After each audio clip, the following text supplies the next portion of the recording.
2023, when Booyah United first came into the FFWS Global Finals with the roster of 2022's world champions, captained by two-time world champion Jonah, taking new recruit Wasana, the all-star lineup crumbled, losing to Brazilian rivals Magic Squad. Even though they finished second, many people still doubted them, especially Wasana. After a year, they returned to the FFWS with the same goal in mind. Unfortunately, their plans went sideways as Booyah finished third instead.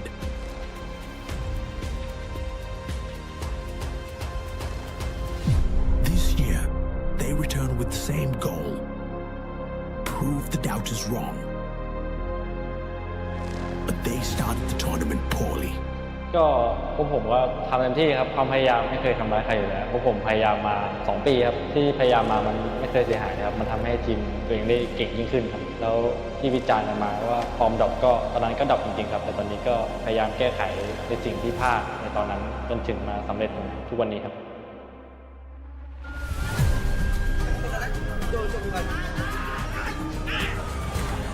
รู้สึกว่าอยากได้มากครับเพราะว่าโดนพี่เกียรติล้อคีนอนชอบล้อผมไม่มีแชมป์โลกที่ได้ MVP ไม่มีแชมป์โลกเขาชอบล้อกันนะคนทีมชอบล้อผมนะแต่ผมเกียรติคนเดียวนะคีนอนคนเดียวเลยชอบล้อไปถล่มเขาย้ำๆนะคนดูแต่ว่าชอบพูดมาแบบนอนว่าเฮ้ยใครไม่ได้แชมป์โลกวะไม่คุยกับคนไม่ได้แชมป์โลกวะ Reset. Adapt. Burn bright.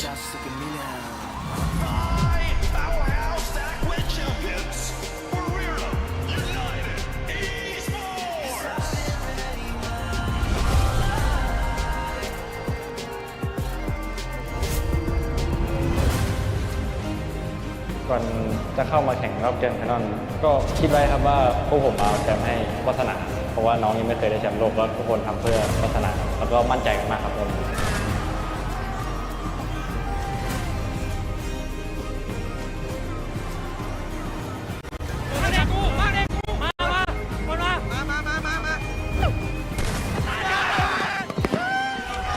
This year, they finally did it.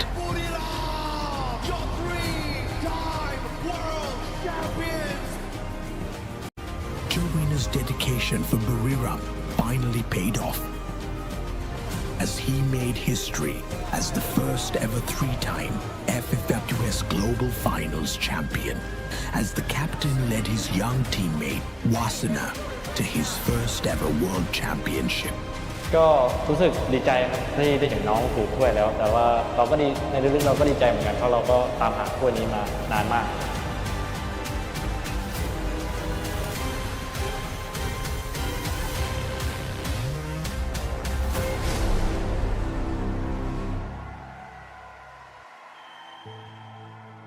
ก็มาแทนตอนนั้นเนี่ยเหมือนมาแทนพี่ไอ้นะครับแล้วเขาก็เมนกันว่ามาแทนเดี๋ยวคูดจะไหวหรออะไรก็ผมจำไม่เห็นแล้วนะครับ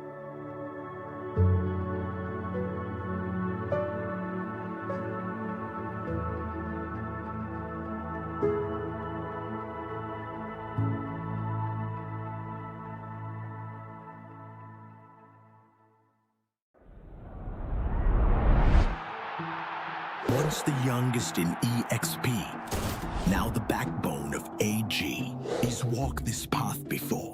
In 2023, he seized the tournament MVP, carving his name in fire against giants like Buchin, Q, and Bops.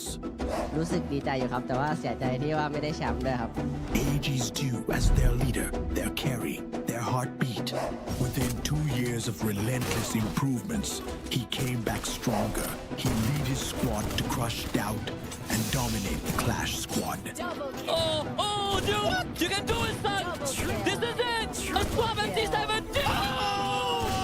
cracks them across the finish line with an ace on Mac 3! From being the 2023 MVP, he has walked the talk, and now he proves the the doubters wrong all over again, earning the first ever MVP and carving his name into history as the champion of the first FFWS Clash Squad World Finals. We are here in Jakarta for the Free Fire World Series Global Finals 2025. The biggest Free Fire event in Free Fire Esports of the year.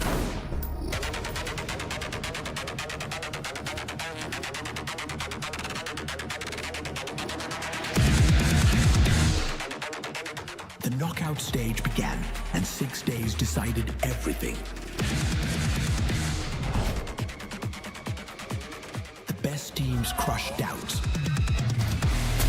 First blood. while 6 teams were crushed by pressure and eliminated early instead. Triple kill.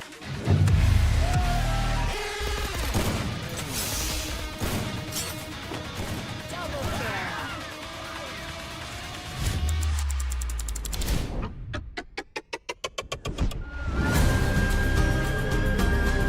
Fans from every corner of Indonesia traveled to witness an epic finale to the team's journey in Jakarta's Indonesia Arena, the nation's largest esports venue. Hundred thousands of fans, lights, music, fire, energy, all building up toward the biggest show Free Fire has ever put on.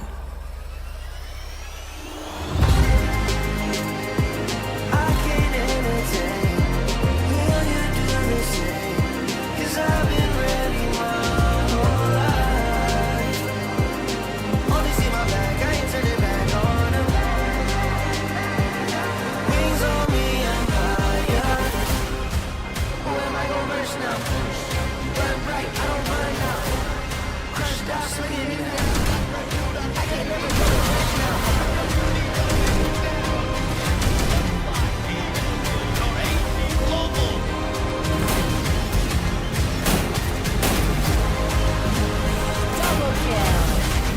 What an epic end to the FFWS Global Finals 2025.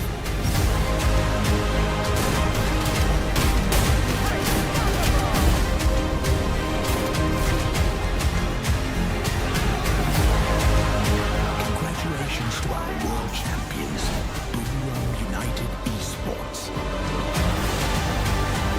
A Guinness World Record-breaking esports event attended by over 600,000 participants.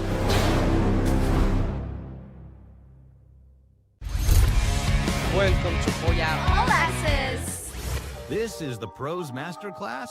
Nero, a deep dive into his strengths, abilities, and why he's shaping the way pros play right now. Next, let's break down some high-level pro plays from FFWS 2025. RQ Kazoo took the launch pad and a free target for P-Sports as they soared through the sky. RQ Abe got knocked the moment he landed. From far, Nero's skill to stop RRQ Kazu from instant glue walling and get a resurrection on RRQ Abe. Nero's skill also disables Joseph ability, allowing detection skills like Moko's to become more effective. RQ Kazoo had to spend more time breaking Nero's plushie before they could safely resurrect. The damage from Nero's plushie continues to tick down their HP.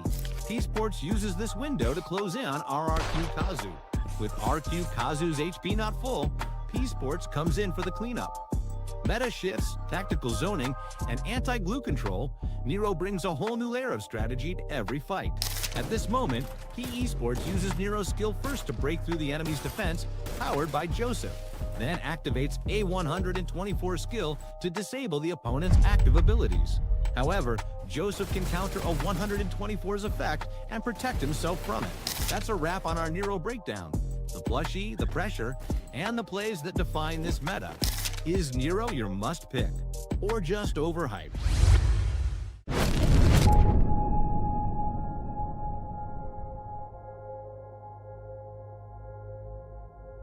12 teams reset back to 0 points in the champion rush. The grand finals bring pressure like nothing else, with unpredictable results, split-second decisions, pressure, and stage fright. This is where confidence decides everything.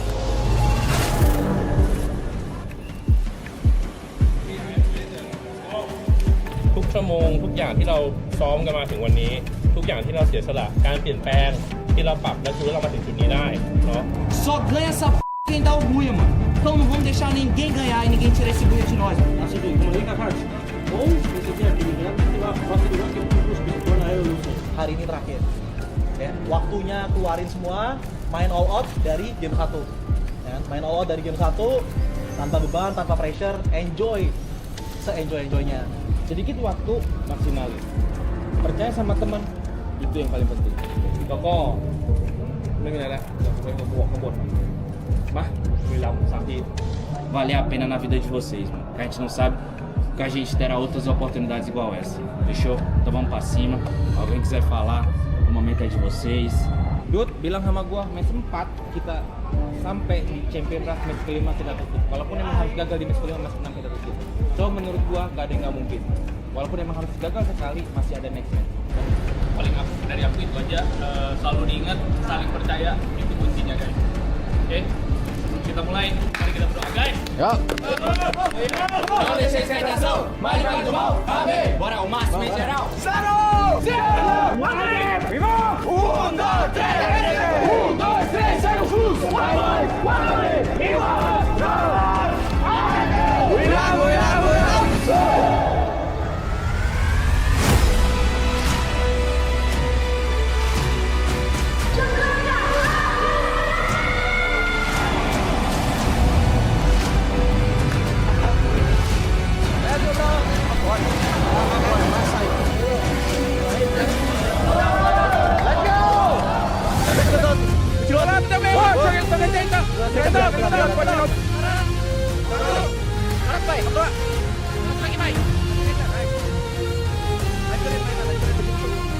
Masih, Gak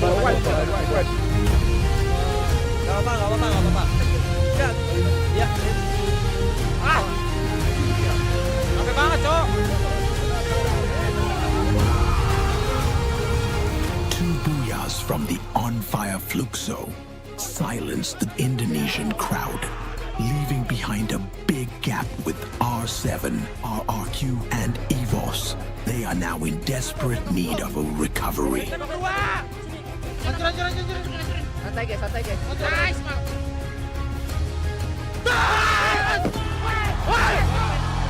RRQ and EVOS finally recovering. However, Buriram is miles ahead of everyone else. The first to activate the champion rush. Aku nggak lewat sini, lewat depannya, ayo, gua skill, lewat depannya. Len. Satu, aku. Sabar. A desperate play from RRQ stops Buriram. Masuk postir. Giving Fluxo the chance to activate the champion rush with the Booyah. Champion rush activated. Now two teams begin their race for the final Booyah.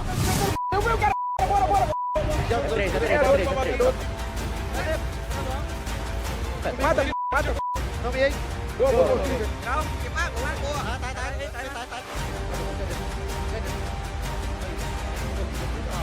Nossa, tem cá. Ai, Nyiap.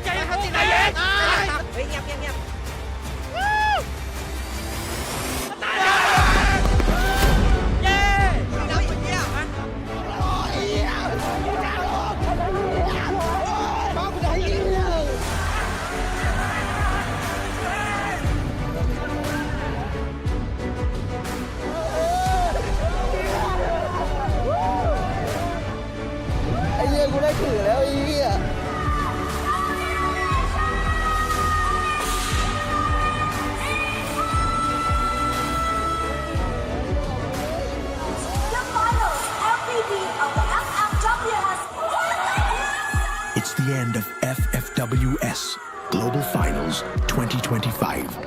We witnessed doubts being crushed and history being made from the eyes of the MVP himself, Wasana. Buriram United Esports are crowned as Best Team of the Year.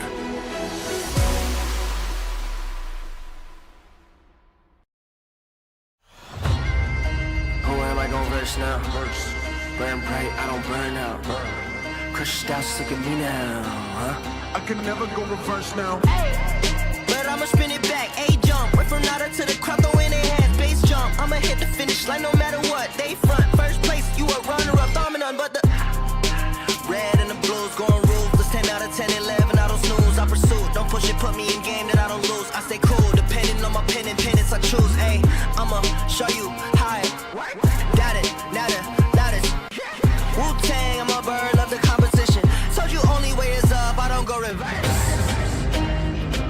I can't entertain. Will you do the same? Cause I've been ready my whole life. Only see my back, I ain't turning back on them. Wings on me, I'm higher.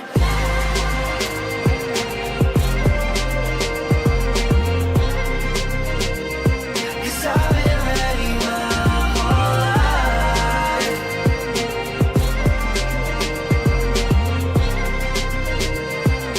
Wings on me, I'm higher. Who am I gon' verse now?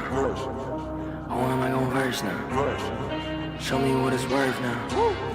I pull up in the can't imagine all these people wanna follow, missing in action. Paper planes, I'm a condos, made it from rapping, and I met role models. Thinking I'ma pass all the monogram on my body, the shit. Shout out to Virgil. Know that I'm gon' beat them like the shit that I put words to. Mama and the internet, two things that I just learned through. Hit it out of the park, so there's nothing to reverse to. I can't entertain. Will you do the same? Cause I've been ready my whole life. Only see my back, I ain't turning back on them. Wings on me, I'm higher.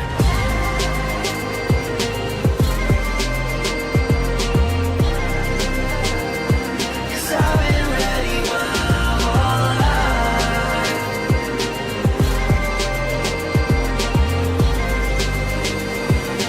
Wings on me, I'm higher.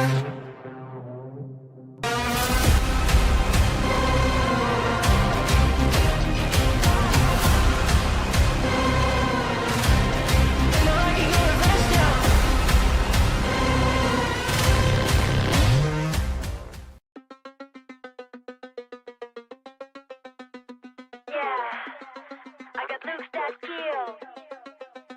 Let's go. Wild and free, got an animal in me. Once you see, you ain't never wanna leave. You think your eyes are fooling you.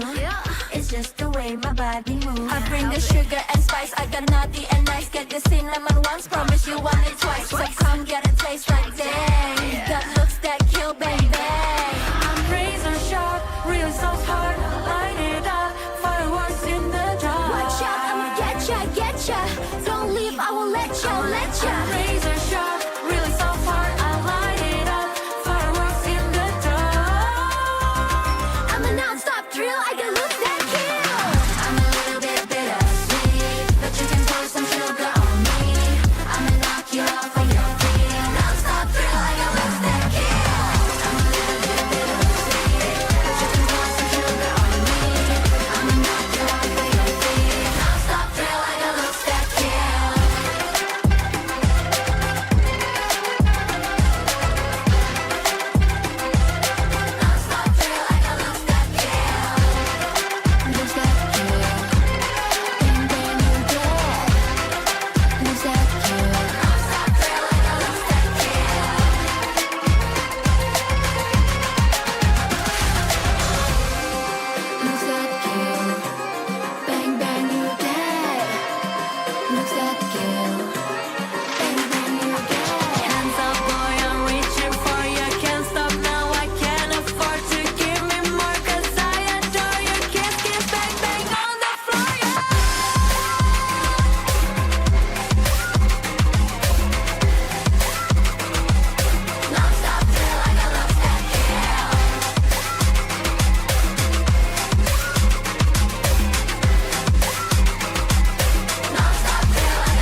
mungkin player overrated ya Wasana lah. Wasana ครับ Wasana. Atualmente vai sobrar pro Wasana.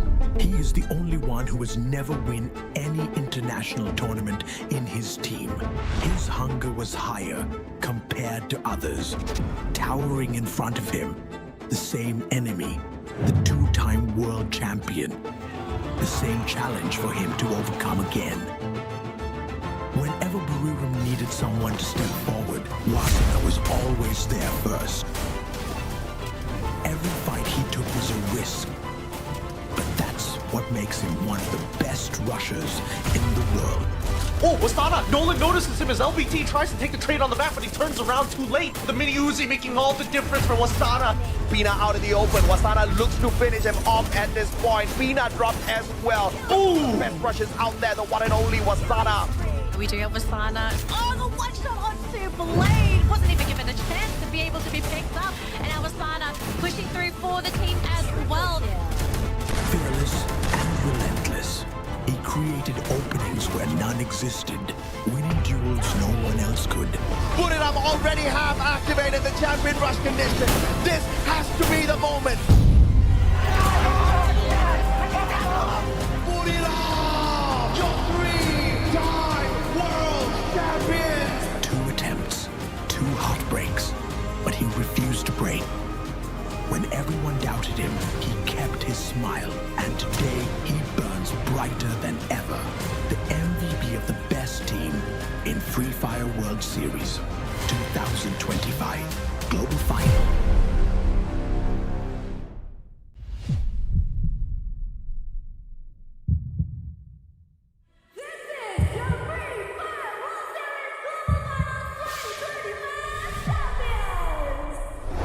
Since 2023, when Booyah United first came into the FFWS Global Finals, with the roster of 2022's world champions, captained by 2-time world champion Jonah, taking new recruit Wasana, the all-star lineup crumbled, losing to Brazilian rivals, Magic Squad.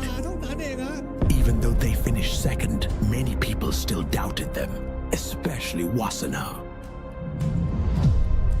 After a year, they returned to the FFWS with the same goal in mind.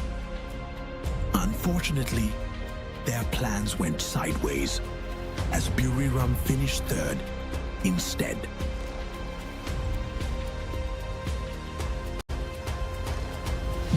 This year, they returned with the same goal: prove the doubters wrong. But they started the tournament poorly.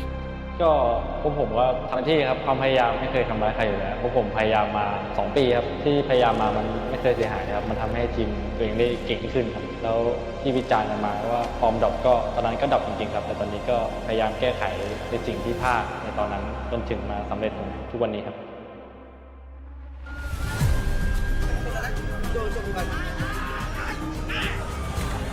รู้สึกว่าอยากได้มากครับเพราะว่าโดนพี่เกียรติล้อคีนอนชอบล้อผมไม่มีแชมป์โลกที่แต่ MVP ไม่มีแชมป์โลกเขาชอบล้อกันนะคนจีนชอบล้อผมนะแต่ผมเกียรติคนเดียวนะคีนอนคนเดียวเลยชอบล้อไปถล่มเขาย้ำๆนะคนดูแต่ว่าชอบพูดมาแบบตอนว่าเฮ้ยใครไม่ได้แชมป์โลกวะไม่คุยกับคนไม่ได้แชมป์โลกวะ Reset. Adapt. Burn bright.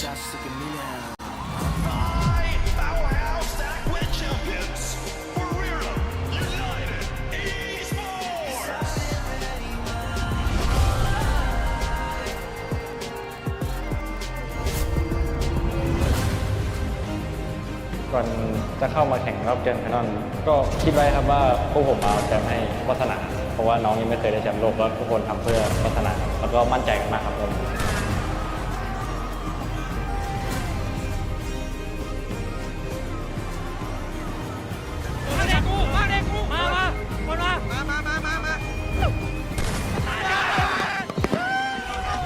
This year, they finally did it.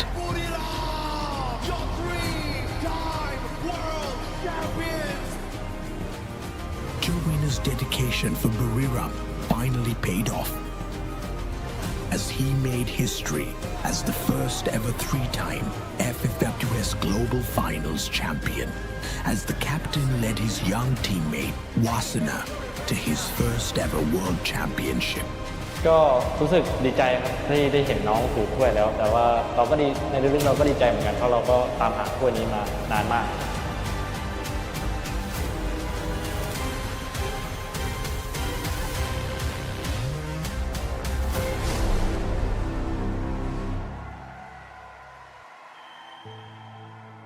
ก็มาแทนตอนนั้นเนี่ยเหมือนมาแทนพี่ไอ้นะครับแล้วเขาก็เมนกันว่ามาแทนเดี๋ยวคูดจะไหวหรออะไรก็ผมจำไม่เห็นแล้วนะครับ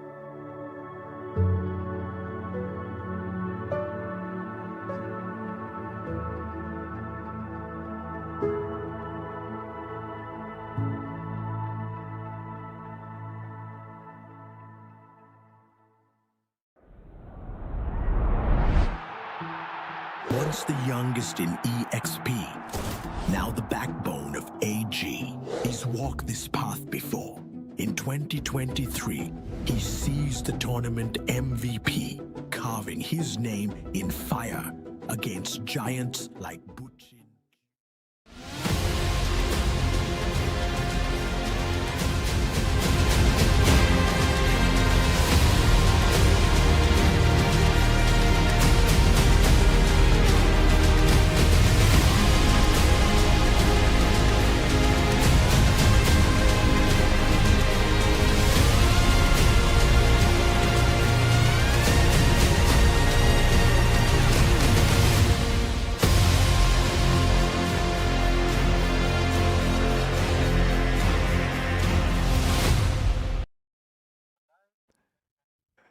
Ladies and gentlemen, boys and girls, survivors of all ages, this is the event many of us have been waiting for so long now. This is the Fire MAX Asia Invitational 2025. My name is AJ. I'm the Mustachio down here with my brother, Neptune, the Gentleman Garcia. We will be your casters for the first 3 games. And then we've got our buddies joining us a little bit later on as well. On standby, Neptune, how are you feeling, man? I'm really excited right now. There's a lot of questions that has been thrown if the regions will be meeting up, and this is where everything will be answered. And I'm really excited on how each team is going to show up right now, especially those that have a lot of fan base, especially on chat right here. Yeah, absolutely. I mean, that's why I said, right, we have all been waiting for an opportunity like this. Now we really get to measure the strength of some of these South Asian squads up against the Southeast Asian squads. Of course, for now, this is just the play-ins. We'll go through the format in a little bit. The play-ins will not have some of the super titans that you guys are waiting for. We have got them in week number 2. We'll show you guys the tournament timeline in a little bit. I'm absolutely excited because first week, ladies and gentlemen, it's going to be the play-ins for Battle Royale, where we throw a bunch of squads up against each other. And this happens today, tomorrow, and the following day, the 5th, all the way up until the 7th of December. And the play-ins, only the top 10 teams will make it through to the BR main event, where we will see 8 teams who have been invited directly to that stage, Neptune. Yeah, I love this format as well because we get to see a few more teams compared to the usual where we started off with 18. So right now, BR play-ins, we have 18 who will be fighting for that top 10, and then a few of the like titans would be introduced on the BR main event, and the following week would be a Clash Squad main event. So I know it looks like a tight schedule, but this is full packed with energy. Yeah, absolutely. So usually what we do is we have the BR days and then the CS days, and then the grand finals happens back to back. You guys saw that in the global finals for the Free Fire World Series. But this time around, we're doing things a little bit differently. So make sure you don't miss out. The 14th as well as the 21st of December. These are very important dates. It's the Battle Royale as well as Clash Squad Grand Finals. But the question is, with all of these battles, all of that hustle, what are we playing for? A total of $50,000 US out on the table, and out of the 50,000, 35,000 has been apportioned for Battle Royale alone. 15,000 will be played later on for Clash Squad then. Yeah, definitely. I mean, the champions will be taking most of it, and that will be 10,000 US dollars, almost a third of the overall prize pool for Battle Royale. 5,000 for second place, 2,500 for third place, and it goes down drastically. Good story or good news right here is even those in the 18 up until the 18th place will get a little bit of piece of this pie, but you don't want those chump change. You want to move up and get higher denomination when it comes to the prize pool. Absolutely. It really depends on where your squad is in the grand scheme of things. At the end of the day, if you're from one of the Southeast Asian countries, US dollars, even if you walk away with a consolation of 650, it's still some solid money in your pocket, man. And of course, like I mentioned, out of the 50,000 US dollars, 35,000 for Battle Royale, and the rest of the 15,000 USD for Clash Squad, where the champions walk away with a solid 4,000 USD extra bonus. Everybody came here to play BR. We get entertained with CS as well, my friend. Yeah, definitely. I mean, the prize pool is also quite well distributed, wherein even those at the bottom will be able to grab it. I'm loving this kind of change of scene, of format as well, because at some point, like, the back and forth is something that throws up some of the team, but now all they have to focus is Battle Royale first and then Clash Squad later on, and hopefully that helps the team to move up the leaderboard and grab that championship spot. Yeah, no doubt at all. That's exactly what we want to see them do. But of course, easier said than done, because we need to see consistency across these days. And when we talk about consistency, we obviously look at two main points: elimination as well as placement points. You hit the Booyah, you walk away with 12 placement points. Second place gets you 9 points. You minus off 1 for every consecutive position taken on the leaderboard, except for 11th and 12th, where you get absolutely nothing out of placements. But every elimination gets you 1 point. That's where you get to buffer yourselves. Yeah, exactly, and hopefully they can stack up on that. But just in case there will be any ties all throughout the tournament, we have the tiebreaker rule that hasn't changed so far from the international scene up until here. We have the number of Booyahs to be counted first, followed by total elimination, and if that is still tied, we go for the rankings in the final game. That we seldom see, but I don't know, this might be a different story. It might be all tied all throughout, especially towards next week. Yeah, Garena Free Fire is like my wife. She's got a backup plan for the backup plan for the backup plan, right? That's exactly what these tiebreaker rules are. The backup plan for the backup plan of the backup plan. So we don't need to run any of these matches all over again. You know what we don't need to run all over again is the format of 4 Tatsuyas running around out there with a Rebel Rush. Now every single player in the squad needs to equip only 1 unique active skill, which means no duplication whatsoever, and this has really changed the pacing of Free Fire Esports now. Yeah, definitely. I mean, they could plan out, strategize on what they can use in Battlefield depending on which map and their play style is. And we've seen some of the teams who make those adjustments in the unique active skill department, especially if they're dealing with crowded maps or probably a Kalahari where in the long range would be your advantage. So this is what I love about this unique active skill, because it puts so much of mind in how to play. It's not more of the rotation as well as the other strategies that we're used to, but even active skill is being put into the mix. But I really love to see that Nero in play right now, because it seems like it's still not utilized to this best advantage. So I want to see that, especially with the update on the glue walls as well. Those are the best counter they can use. I'm most definitely looking for some amazing narrow plays as well. On the highlight, yes, we did get to see PE Esports kind of pull off a great play, but I do agree with you, Neptune. They have not been as many. Not many squads are fully willing to commit to the narrow main play just yet. But of course, quite a bit of time has passed ever since the character has gotten introduced, so I do expect to see it a little bit more out there. Today, Group A will not be in action. They will be sitting on the sidelines as they watch Groups B and C take each other on. We have got India, we have got Bangladesh, we have got Thailand, as well as Indonesia in play here today.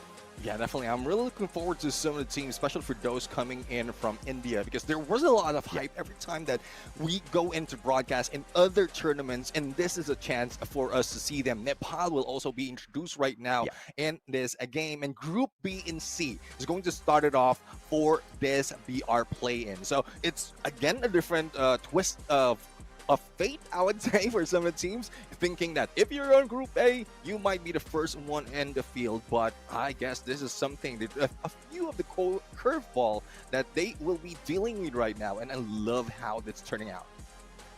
Yeah, this is...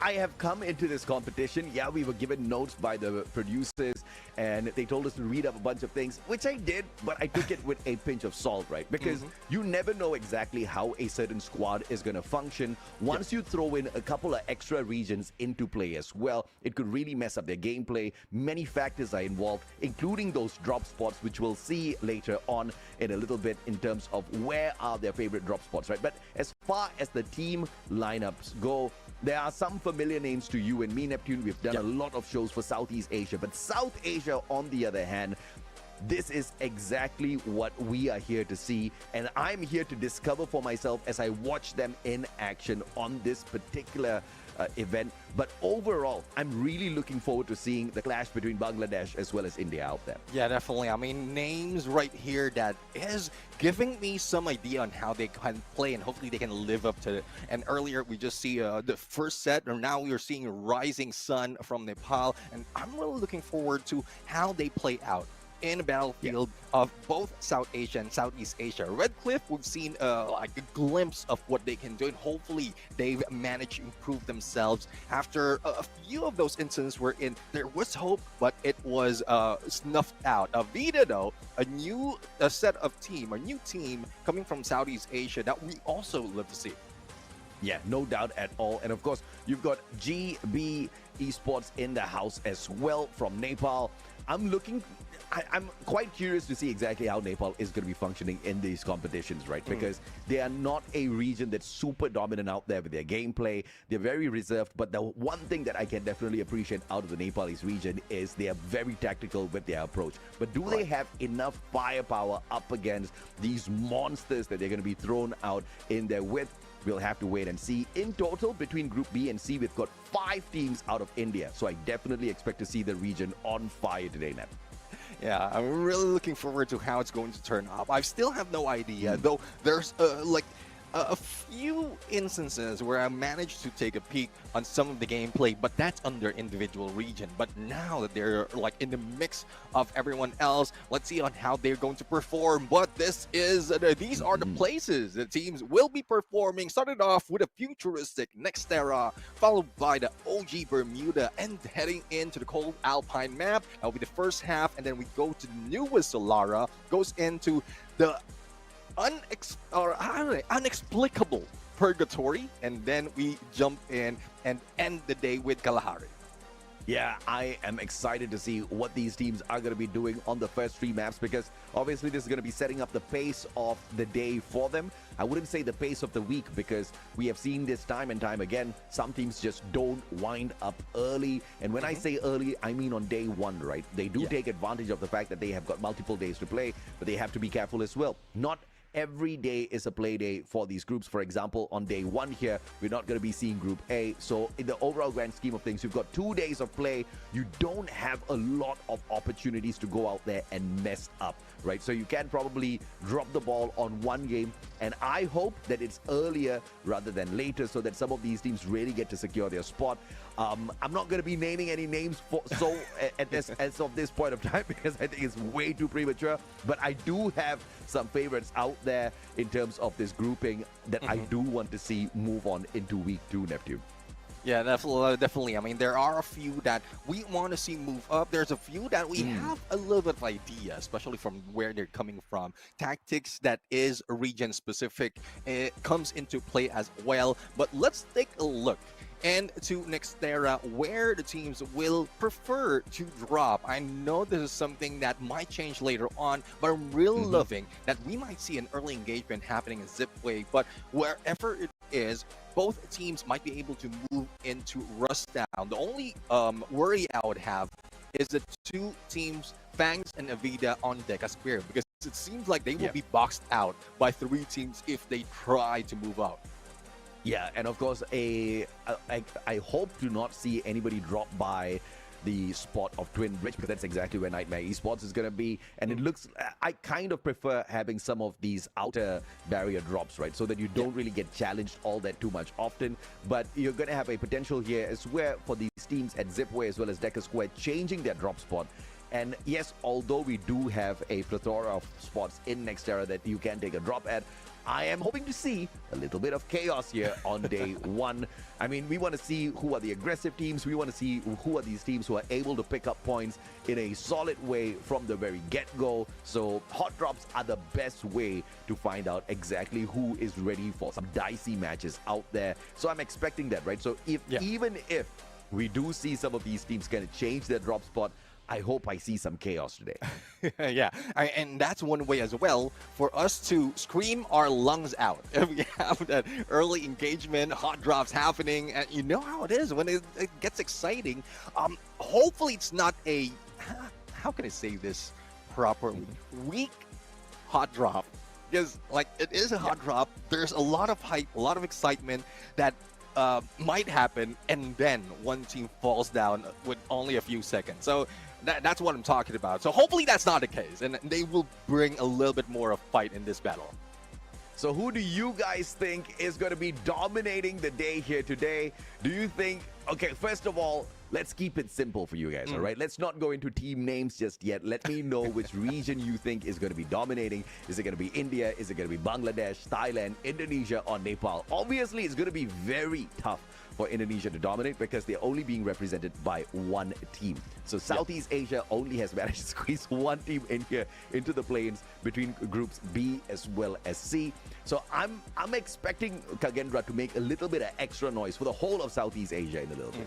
Well, let's see though on how it is right now, but we also put in a little bit of prediction for ourselves just for match number 1, and here we have it. You did mention Kagendra, I have it on my list, and looking at the remaining 2, we have Avida x KDC as well as Redcliffe in there. Probably it's because of how we expect them going to play it out right here in game number 1. Yeah, absolutely. And of course, I do think iQOO has got a solid chance in here. I think you and I have had a little bit of similarity in terms of thought process, right? We try to throw as many flags as possible out there. Try to be uncles about this, try to be as fair as possible to all of the nations here. You know, unfortunately, we only get the top 3 prediction for this match. You know, if I had the opportunity to go top 5, you would have seen every single flag out there that's available, right? But of course, these are just purely predictions, right? These are, it's just like looking at your horoscope early in the morning. Someone might be able to tell you that, you know, your day is going to go this way, but you determine your fate. You decide exactly how your life is going to go. You decide exactly how your day is going to go. You decide exactly how these matches are going to go. And you have to play the basic rules of Free Fire. First of all, looting game. Second of all, you got to stick to the meta, bro. You got to collect those points early and you got to keep them on yourself.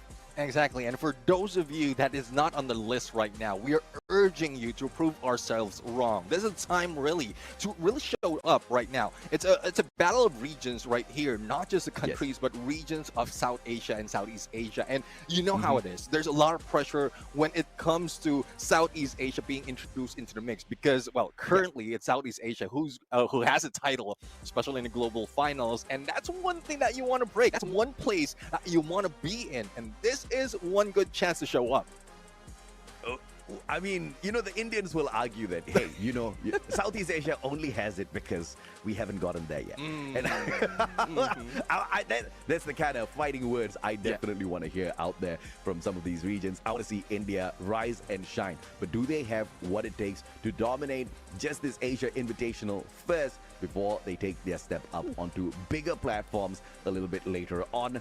Again, Neptune, this is a question that has been on many minds for a long time. Because like you pointed out earlier on, the fan base out of some of these nations, absolutely unbelievable. And you gotta love it if you are a true Free Fire fan. We're gearing up for game number 1 as we'll kick off that match in a little bit. Once again, guys, let us know who do you think is going to be dominating today? Which nation do you think is going to be dominating? And then maybe later on, I'll ask you guys a little bit of a different question. Which team you think, right? But let's not go into teams just yet.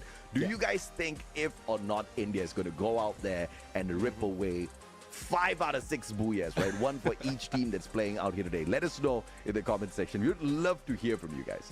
Yeah, and one thing for sure, I mean, we still have the Red Cliffs fan out there going in and like showing up on the chat right now with the flag and cheering their team. So let's see if any one of you can beat that. I'm not saying that you can like spam, but make sure that you give all out to spread things around. Everyone that you know of who is a fan and not a fan of Free Fire, go ahead and share it to them so that they will be introduced to this kind of tournament and everything, to this kind of game that has given so much of potential for everyone here who's loving it. I'm finally ready, ladies and gentlemen, boys and girls. It's next Terra time, baby.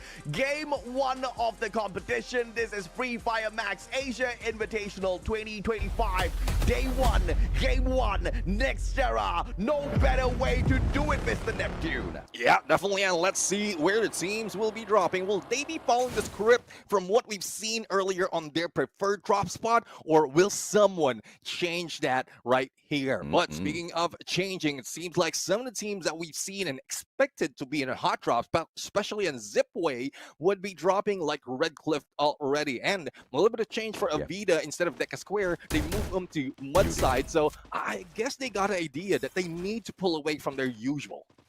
Yeah, and this is exactly what we were talking about, right? You got to switch up some of your drop spots here. You got to avoid some hot competition, and that's exactly what we see some of these squads doing out there as well, kind of pushing on into Rust Town. So this is a little bit of a big brain play coming through from Team RG. Let's see if or not they'll be able to keep that up a little bit later on. Rising Gods avoiding early encounter with Team Redcliffe.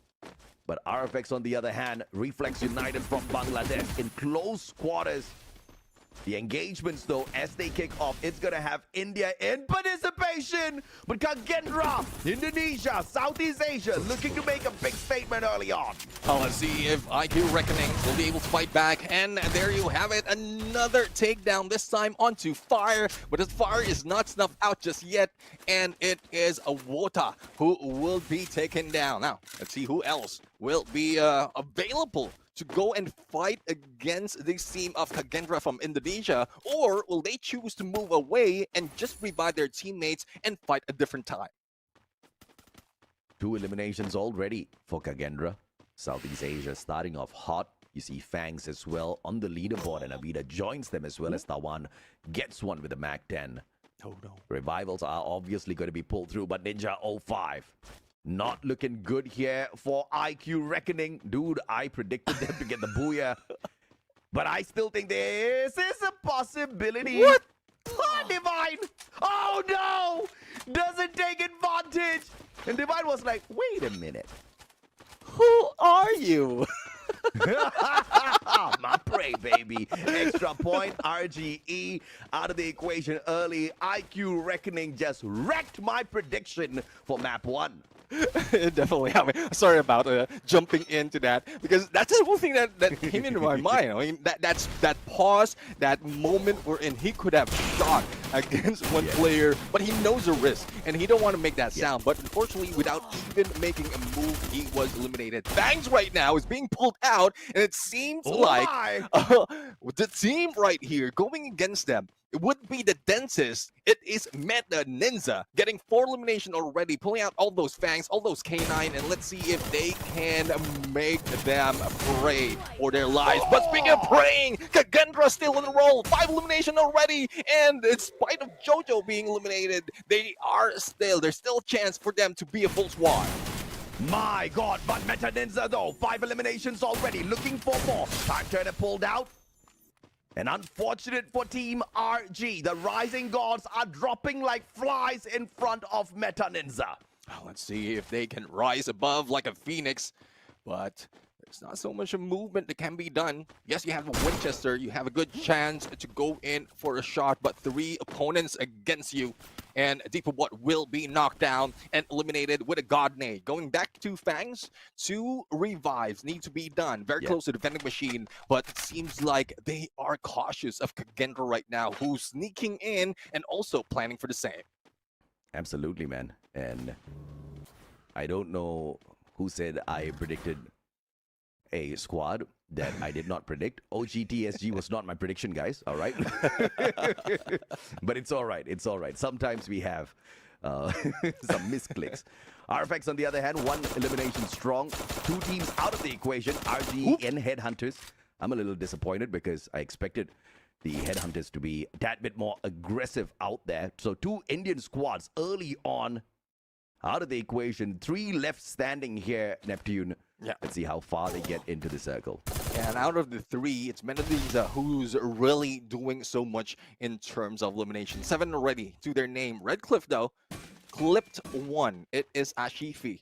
But he was a straggler in here in the reins of Kagendra. Now let's see if they'll be able to probably move away, bring them back. But the vending machine is very close to where Kagendra is. So I don't think they were going to risk it right now. There's a lot of compound and plenty of time to wait, especially as the zone is closing in from first to second. Absolutely. And RGE, a beautiful rotation cut off by Mr. Hitman 11. VSK in hand, looking for more. Time Turner pulled out at the perfect timing here. As the boys from the side of NMR, Nightmare Esports, looks to make the rotation of Revenant Xspark a little bit of a nightmare, but the recovery is strong. The Indian teams again going up against each other, not looking good if they want to climb up the leaderboard. But Meta Ninza says, no worries, bro, I got this. Yeah, still on top of the leaderboard right now. But unfortunately, Fang will not be able to make it through elimination, but has been taken down. And let's see on how they're going to make it work later on, because Bangladesh still have a representative, which is Reflex United, as well as Redcliffe. But speaking of Redcliffe, they are being flipped right now by the Garudas, Kagendra. And it is Jojo's making that shot, especially in long range. And we know how it is. He has that snipe capability that can bring a team to a different high, but Mehedi missing that shot on the head, and it seems like he's going dead if in case the rest of Kagendra push through. Yeah, Mehedi looking for the heady, just not finding it just yet, but Ashifi is bleeding out on side, and Mehedi instantaneous revival pulled off here. Winchester in head, looks for dead. Turns the 180, but then just too quick for him, dropping a double glue wall, backing away. Mehedi caught out, 11 HP, just could not stay on his feet. RFX just showing them who's boss. Reflex United showing up at the perfect timing here to prey on both, and Redcliffe stepping it up as well. This is not the kind of battle you want to get stuck in if you're low on numbers.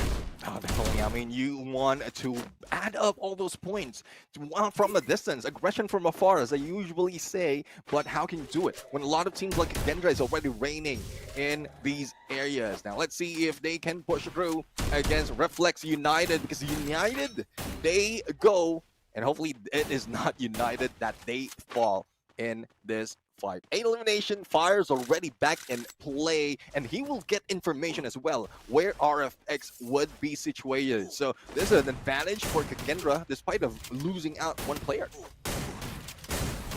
RFX, the scene. Oh my God, Raz! What a nade, the M79 just ripping through the players. Reflex were not quick enough to get away from that one.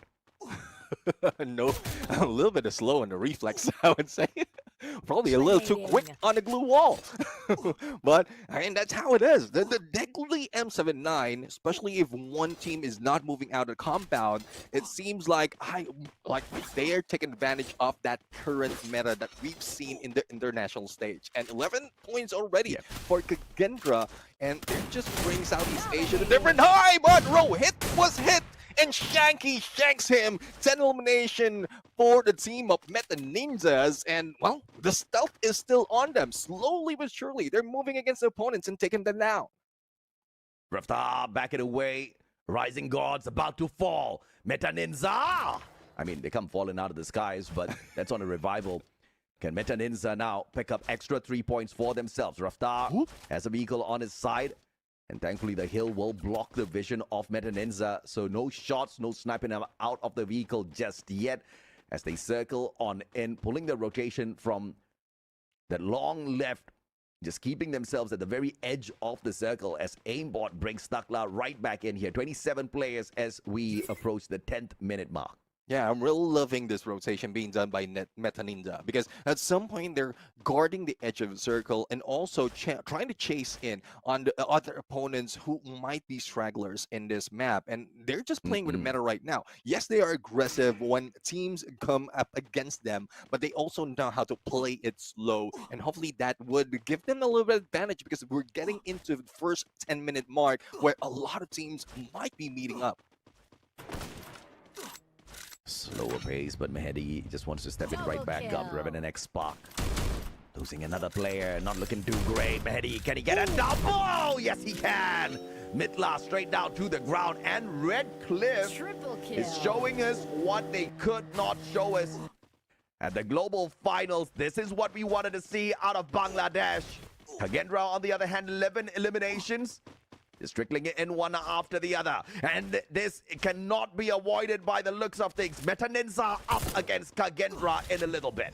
Let's see, though, if they can pull away from this, but it seems like they can. And on the other side, it's Reflex United taking advantage of their position and bringing down a few players from Revenant Xspark. Now, for Reflex, they lost Tassin, but here's Midla, who might be able to gather a few coins, enough coins to bring him back, but it would need that the rest of the teams will pull away from those engagements and give that opportunity for a regroup. But for Meta Ninja right now, great position to take, and hopefully their backs will not be shot at as they wait for Kagendra to move in.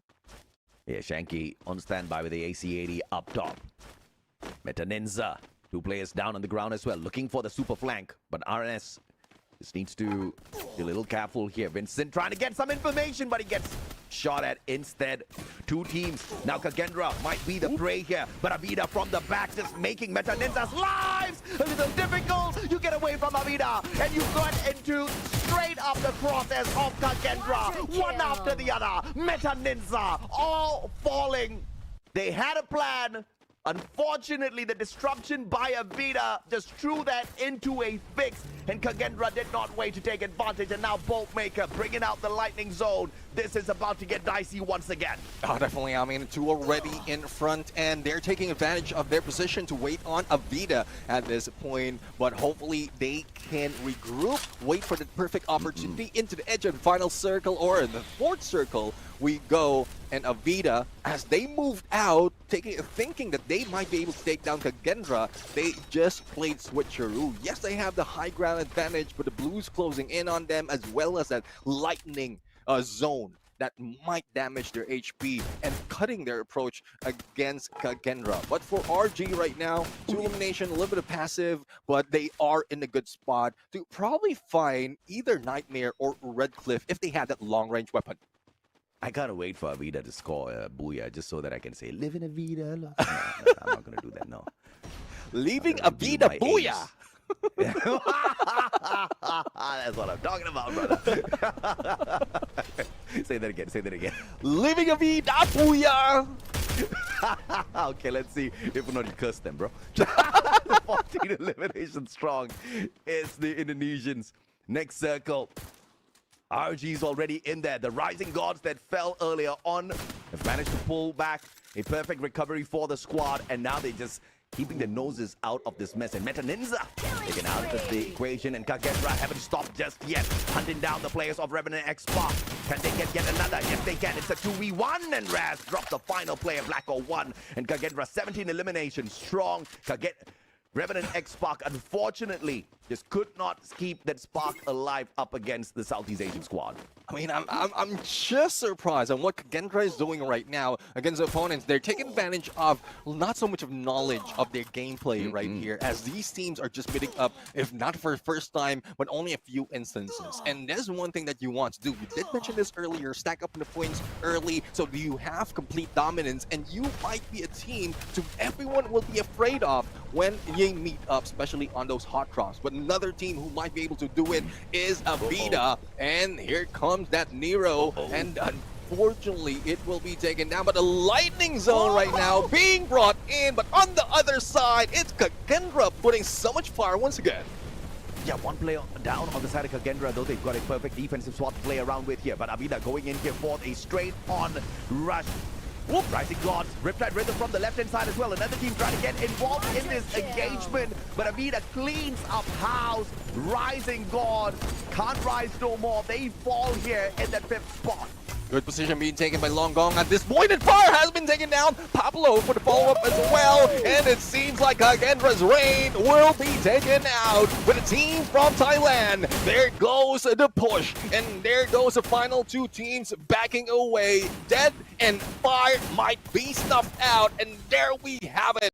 Kagendra almost being taken down with only 1 alive, and Fire is on the ground. Wait a minute. Avida's from Southeast Asia, so what the hell am I talking about? 15 eliminations. Living Avida Booyah might just become a statement here by the end of this first match. We've got 2 more squads right in front of them. And one of them from Bangladesh, Redcliffe, doing fairly well now, but Avida looking to shut them down as she beat. Straight down to the ground, instantaneous elimination, but it is not from the players of Avida. It is from NMR on the other hand. Nightmare Esports out of India. India still has got a great opportunity to walk away with a solid Booyah, but just a 35% potential win rate here. They need to wait and see if or not they can prey on Avida, but there's just no way for them to tell exactly who they're engaging with out here on the battlefield. Yeah, exactly. And one thing for sure at this point is Nightmare has an advantage when that shift happened. They did, or for Avida, they did put up that that monster truck just in case they needed as a cover or a way in onto the next phase of the circle. But there you have it. Yep. A124 being triggered by Long Kong, and that would disable the skills of Nightmare for 20 seconds, but not so much of time. And Tawan with an AC-80 takes him down. Another one bites the dust, and seems like Avida would be the hero of this game. Yeah, Tawan with a doubly here. Looking for more. Needs to flank around. Nightmare Esports. Do they deal the Nightmare out to the rest of these squads, or will they get stuck in a nightmare created by Avida? Farhan up on top. Anusit gets a god nade. Ashiki from afar. Fahim, the players of Nightmare Esports, getting away from Avida, but dropped by Redcliffe, who are performing absolutely well in this opener at Netstera. Oh, unfortunately, survivability is on there, but they have 2 players remaining against a full squad from Thailand. Well, let's see what they can do. M82B from Fahim might be able to make that shot. Global Melter just above their head, and Anusit is a good position to be targeted. But the rest of the team's already below ground. And there goes Long Kong, and leaving Avida Booyah for game number 1. Living Avida Booyah. That's what we're talking about, man. In Southeast Asia, did not have to bet all of their chips on Kagendra. Because I forgot we had Thailand in here as well. And you know what happens when you throw Thailand into a Battle Royale lobby. They clean up house. Unfortunately, for the rest of the regions, they just could not match up to Southeast Asia in this one particular match, because massive, massive points off of Kagendra as well as Avida. But of course, we want to see that last shot once again. See how the final blow was dealt. And Living Avida Booyah, solid stuff out of the Thai squad for sure. Yeah, definitely. I mean, they're cleaning house as clean as an Asian mama can do. And you know how it is.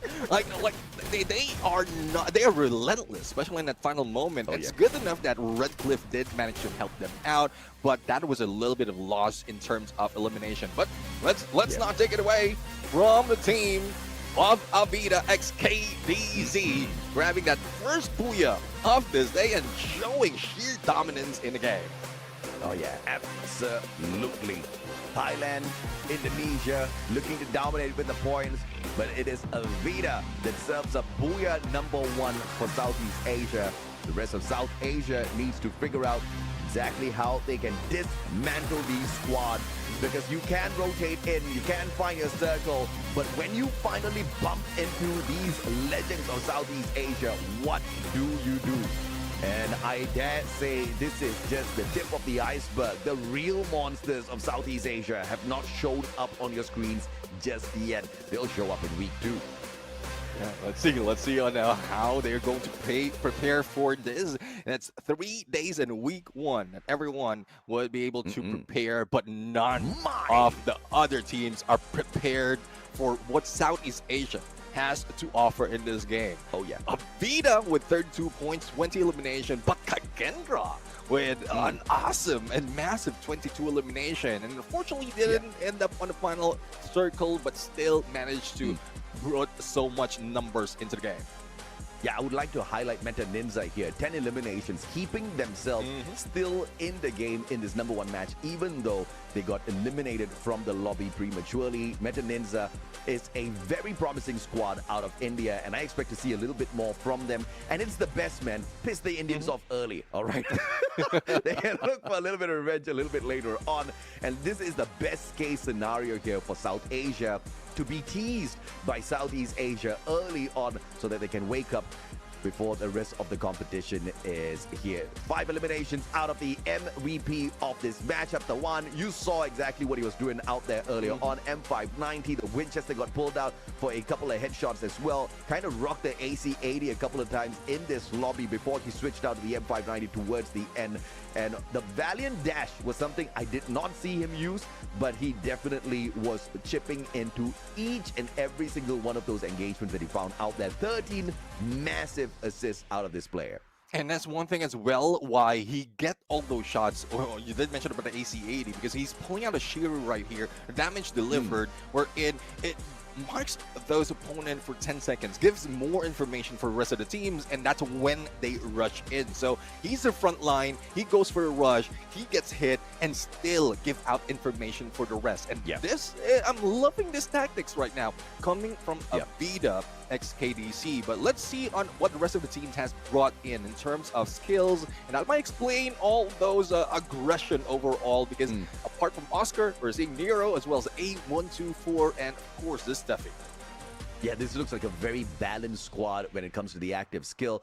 You've got the Steffi there, and obviously you don't want to be naded out, especially when you get into those final circles. We saw what the M79 was capable of doing earlier on. 3 eliminations, no problem whatsoever, right? You've got the Nero as well. We did focus on the fact that he's not really used all that too much by the players and the squads out there. So fingers crossed we get to see more of that Nero action in some of this gameplay. Long Kong with the A124, absolute perfect skill to go in there for the mad rush, and he's the bomber as well, so he gets to keep a decent distance, tag up all of those players with those nades as he's getting the damage done in. But again, this was a massive game through eliminations for squad Avida. Yeah, I mean, front runner, the front liner would be Tawan and Long Kong going in for a rush, getting those early damage, and then the backup coming from Anusit as well as Pablo right there just follows through. I'm loving how the Nero is being used right here and it's being pulled out by Avida, because not only do they have an Oscar, they also have that Nero, so breaking those glue walls would be very crucial, especially in the final moment. Though we didn't see it in that final battle in that Booyah, but the ideation is just like that. They want to clear house, and then that's when they put up all those pressure. Absolutely, and of course, this was just sheer domination. They were just playing their own game. They didn't really get dragged around by any of the other squads. Let's take a look at the game summary here as well to see some of these stats that have been picked up by, my lord, 85 solid eliminations, 85 points came just through those eliminations out of this matchup. That's insane. 109 knocks, out of which 85 were confirmed, 56k on the total damage, and the longest elimination distance. I wish we could see which was that player that picked up some of these longest elimination distance in the future as well. 114 meters is insane there. Yeah, definitely. I mean, 114, it's a good mark as well that could work with that Nero. I know I'm glazing Nero so much because it does reach 100 when you throw it out in the battlefield, that cryo mine. So it gives you more of that opening when you make that shot. But going back to total elimination, did mention that that's a lot. But looking back on how Avida XKDC as well as Kagendra has, almost half of what the entire lobby has put in terms of elimination, and hopefully some other teams will step up and break that. Yeah, no doubt at all. I think it's going to be very tough to maintain consistency in a lobby like this, in a competition like this.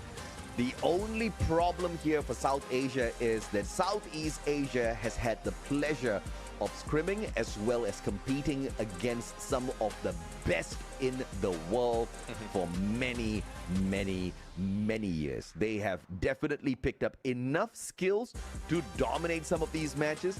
And that's what I'm expecting out of the Asia Invitational in the grand scheme of things, right, Neptune? Not just to see who can dominate, but also for some of these other regions to test their skill, to test their strategies, to test their capabilities up against the Southeast Asian squads. And little by little, if not in this competition, eventually they will be ready to dominate the world as well at the global finals one day. And one thing I'm looking forward to is a team who, despite of losing out in the first few games, they managed to recover and make those adjustments and then make it through towards week number 2, because that's where we will see the prestige. If they can do that in a limited amount of time, then they can do it even more given the opportunity to step into future tournaments. So that's one thing that you want to look out for. Teams that would be evolving all throughout these games, all these days, especially after BR play-ins, they step into week number 2 stronger opponents, and you know how it is. It's like working up all those mind muscles as well as mechanical skills muscles and making it stronger. Yeah, I mean, no doubt at all. I think this is that opportunity for some of these squads to step it up, right? We saw Redcliffe. What they did here in this match number 1 has managed to shut many, many mouths up. I think Redcliffe is one of those teams that gets a lot of hate, right? I mean, in equal proportion, Redhawks definitely get the same amount of hate. It's because they've got such a huge fan base, and some people just can't take it, right? They want that fan base, they want the numbers, and therefore they talk crap against these squads. And I think with Redcliffe stepping it up on this game number 1, hopefully it silences quite a number of these crowds. But of course, we want to see the consistency out of squads like Redcliffe as well as we head on into this game number 2. Now, looking at the prepared cross spot right now in Bermuda, well, we want to see on how they're going to switch it up. From what we've seen earlier, when it comes to the dropping, it seems like a lot of teams had delayed their drops, and similar to what we're seeing right now on this Bermuda map. So hopefully that's not the case. Hopefully there's a little bit of change that will be happening all throughout. If not, then that's where a lot of teams will be meeting up as well, similar to what we've seen in Xterra. Yeah, no doubt at all. This is going to be a tough one and multiple potential hot drops. But obviously, these squads have gone in here and did a lot of homework, a lot of research before hopping on into this day. And that was perfectly shown through Nextera earlier on. But that was just adjustments from a couple of squads. Now, you've got the favorite spots taken up by a majority of teams here. You look at Revenant Xspark, you look at Kagendra, Avida, all of them love Sentosa, all of them love that private island with all of that loot that they can have for themselves. But now the problem is you got to battle up against a couple of monsters for that solid loot. And if these 3 teams land in there once again, there are many circumstances that could break down here. Revenant Xspark could just be the third party. They sit by, they watch these 2 monsters rip away at each other, and then they step in. Or these 2 monsters could rip Revenant Xspark apart at the very early parts of the game. I surely hope that's not the case. But even if I say that, Neptune, I do want to see consistency out of these squads as well, which means the dominating teams, I want to see them perform a little bit more. I am torn apart right now with what's happening out here. Well, let's see now. Let's see. I mean, record-breaking run for this tournament. In terms of elimination, Kagendra has managed to put in 22 elimination. If they can increase that and probably, like other regions, like break the highest record that we've seen. I'm not going to say which region and what is the point, but there are a few teams that is showing up and putting so much, especially with the surprise hit of being introduced of new games or new teams into the mix. So I want to see that right here in FFMAI, wherein we still don't know who's going to take a lead. Nah, we don't, man. But you know what we do know? We do know our custom predictions, and I can tell you I did not predict Orang Utan for game number 1, but it's as good as predicting Orang Utan because I predicted iQOO to pick up the number 1 spot, and they got eliminated so early, so it's as good as saying Orang Utan, okay? So I'm going to give that to you guys, all right? Production just played a trick on me. I'm going to take that. But what do you know? Are we twinning right now with our predictions, Neptune? Bro, I just realized that predictions that we had earlier, especially for Avida as well as Redcliffe, they were part of top 3. And then Kagendra did perform. So I'm going to stick with that. I know that's where you're coming from as well, because how well they can dominate, and we want to see those domination. We want to see, I'm not talking about specific regions. We want to see the teams already on top proving that they can be on top, and that's where the motivation for the other teams will happen. If they can play it a little bit smarter, not too aggressive, making sure that those top teams will be taken out early, then that's where they have that chance. Yeah, no doubt at all. This time, I hope I can curse some of these big squads. I have named them as the top 3, but I hope they fall early, right? I hope they get eliminated early from this lobby, because it's going to be interesting to see if or not some of these bottom feeders can rise up to the occasion and rip away some of these points as well. It seems like it's going to be impossible, because there's a huge disparity between the domination at the top of the leaderboard as opposed to what we can see mid and at the bottom of the leaderboard. But you know, there can be miracles, my friend. If there can be living Avida Booyah, there can be miracles as well. I mean, let's see if they can bring miracles, especially if they came along right here for the next map of Bermuda. You know what I'm talking about, AJ? The OG map, everyone knows this. And this is where aggression versus like passiveness, being careful, survivability goes in tie, like, I would say contrasting as well as working together. So if you can be a passive in the early parts of the game, similar to what we've seen Redcliffe do, and then slowly build up those elimination, then you can get even more because of the familiarity of the teams right here that can gather towards that, what, 4th and 5th phase of the circle, and they will be your target to move up to the ranks and increase their numbers. Yeah, no doubt at all. And of course, you know, we focused on Avida, we focused on Kagendra, Redcliffe a little bit as well. We need to talk about the teams at the bottom. Headhunters, I did not see them hunt any heads. They only managed to get 1 single elimination, no placement points at all. iQOO Reckoning, the team that I predicted to get the #1 spot, was one of the first few to get eliminated. In fact, they picked up nothing of the previous lobby as well. So Headhunters, iQOO Reckoning, I've got my eyes on you. It's Bermuda time. This is game 2 on day 1 here at the Free Fire Asia Invitational, Free Fire MAX Asia Invitational, I have to say. This is map number 2 once again. I can't wait to see if or not the Dominators continue their dominating run or the bottom feeders rise up to the occasion. I want to think and I want to see no bottom feeders at all. I want to see absolute chaos as we flip the script here on this map number 2, Neb. Yeah, definitely. Let's see, though, if that would happen. Looking at where the teams will be dropping in, seems like they are finding a more comfortable drop spot right now. But similar to what we've seen earlier, because of the unfamiliarity of where the other teams will be coming in, seems like they delayed their drop. And there's 2 that we're seeing right now. Avida as well as RG, the Rising Gods, who might be falling. But as you can see right now, Reflex United managed to get the first elimination. Nightmare putting a Nightmare against Redcliffe, and the follow-up from Fahim, though he doesn't save his teammate, but still managed to get equalizer from that game. Yeah, Reflex, 2 eliminations very early on. Bangladesh definitely going to be celebrating this one, at least for a little bit. Let's see if they can keep this one up. Electrotherapy clearly getting the job done here, as Reflex finds a little bit of domination on Mars Electric. Let's see.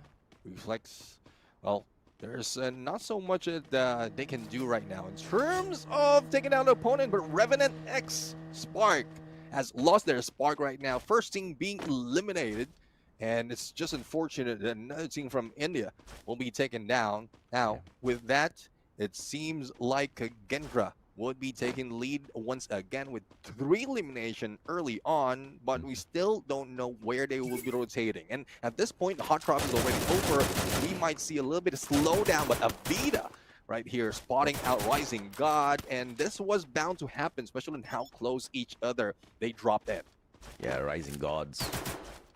Avida's gonna make them change their names soon enough if they keep bumping into them at this competition. The Rising Gods have not been able to rise all that too much. 6 placement points in the previous matchup, 4 eliminations, a total of 10, which is not too bad. I mean, we always talk about the average points you have to pull away from these games just to find a qualifier in the grand finals. In this particular case, it's not the grand finals, but into week 2 of play. And 10 points every match, I think, is decent enough. So I want to see more from them a little bit later on. But Headhunters, this time around, doing a little bit better than the previous matchup. Yeah, the Headhunters did manage to spot 2 of the players from Rising Gods, and as they have been split up, that's where RG has been left in a passive state. Now, Fang right now, 1 elimination coming from the Yamza up in Bullseye, and let's see if they'll be able to spot a good compound to take, especially on the edge of the next phase of the circle, because the other teams are putting in a slowdown. They're putting the brakes in some of the engagement, but well, it seems like from what we've seen earlier, Avida and Kagendra meeting up a little bit early. Jojo on the flank, spotting Avida, and that averts the surprise hit that they could have taken. This is where we get to see 2 Titans clash very early on in this matchup. Avida up against Kagendra, the battle of Southeast Asia. That had been a lethal nade. Raz would have been toast, but no M79 in the hands of Pablo. As Jojo tries to flank around, getting a shot from that far off spot is not going to be so easy with so many of these coconut trees blocking his vision and his crosshairs. The line of sight just not clear. But as I say that, Jojo does manage to nail down Pablo. Down on the ground. Tawan down as well. Raz, they be cooking. Kagendra about to put Avida in a little bit of a fix. And Long Kong, the final player. Jojo M590. One more shot needed. The Mini Uzi won't be able to do much. Get through wall. And he drops Long Kong. But at the very same moment, Fangs are the first team to get eliminated. Revenant Xspark as well. What is going on, Neptune? Well, surprisingly, Avida managed to revive their teammates on that final moment, managed to buy a little bit more time, and now they're full squad. Now they can regroup, they can head into the next phase of the circle, and it's still early from the first to the second phase. But for GB Esports, 2 elimination already, missing that opportunity, but they can follow outside of the blue. It wouldn't hurt that much, but it's better for them to stay into the vending machine right now and wait for any stragglers. At least they can not be worried about making all those ways. But well, it seems like Meta Ninza is still in the role. Great headshot coming from team. Yeah, great recovery by iQOO Reckoning though. Let's move it on in. That narrow was tossed straight towards them, but the glue wall managing to be erected just before that plushie landed on their sides, picking up their buddy Ninja 05. Now both make a time, calling up the lightning zone just to torture the players of RGE a little bit more. iQOO Reckoning, they reckon they want to get up to that high ground and make this into an equal fight. But Meta Ninza down to the ground. Beautiful relocation here with that jump pad. As the players on the side of iQOO Reckoning take that high ground, tables have been turned. Now Meta Ninza have a defensive spot to work with. Let's see though. I mean, almost a takedown being done onto Ronit.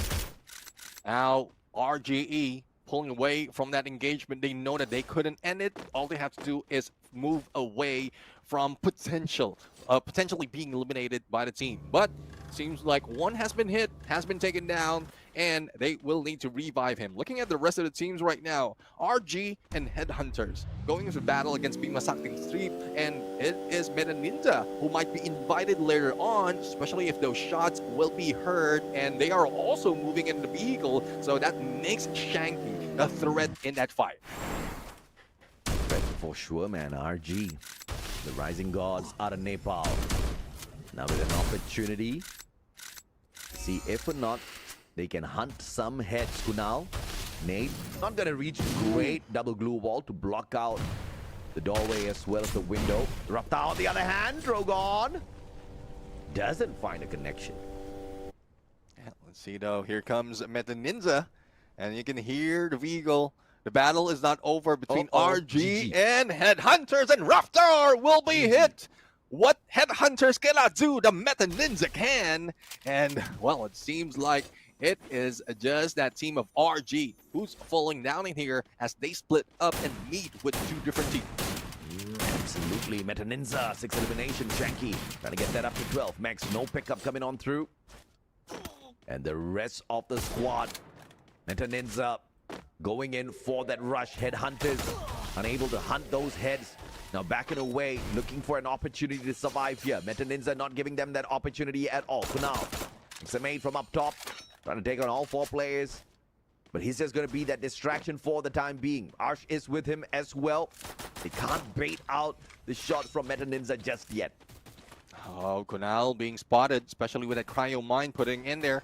Look at the chip damage plus information gameplay being brought in by Meta Ninza. And I'm really loving it at this point. Ginotra, let's see if he'll be able to make those shots with an AC-80 as well as a Winchester.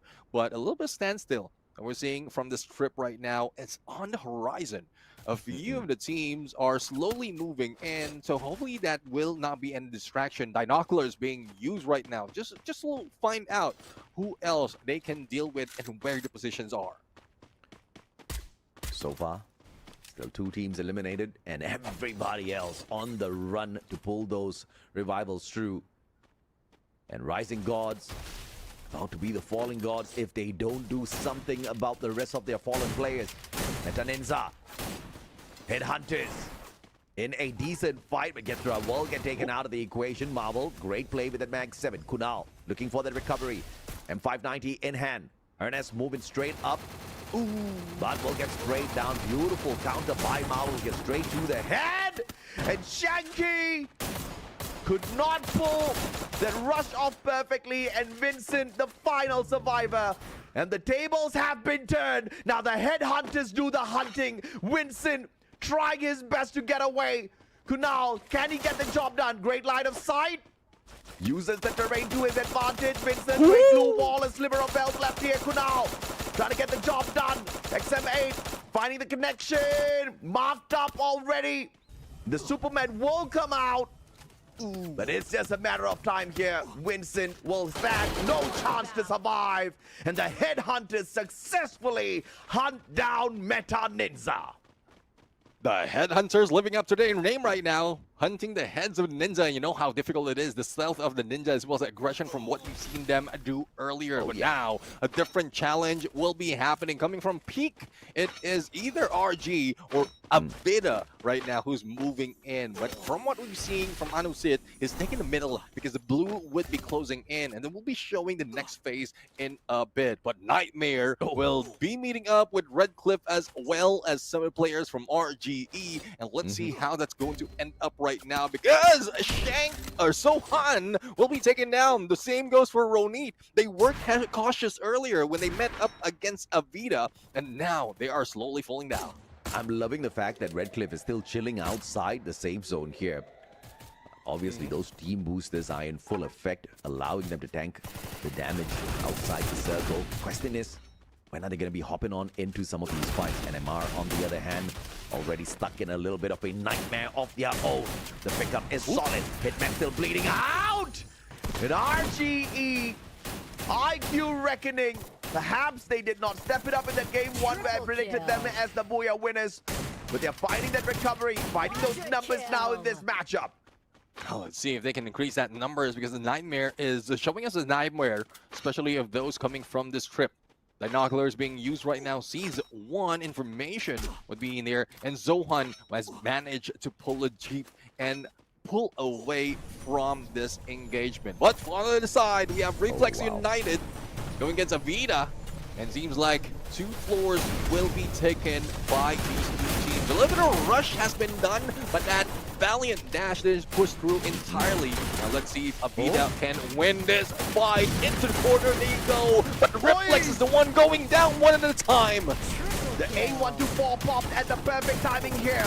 And now the players of Avida cannot protect themselves with their active skills. It has to go down to all of those mechanical engagements out there. But Reflex, Midla, and now a 1v2. Long Kong sidesteps in. Pablo with a backstep, and Avida survives the engagement. And Reflex still a tad bit too slow up against a squad like Avida.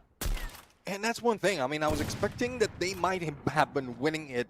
Pushes Avida into corner as well as making those shots, but unfortunately they couldn't hold up. The glue will save them, plus each of the players was able to recover in spite of losing 2. They're still on fire right now for Avida. 5 elimination already, still 2nd place, and might be able to catch up onto Kagendra.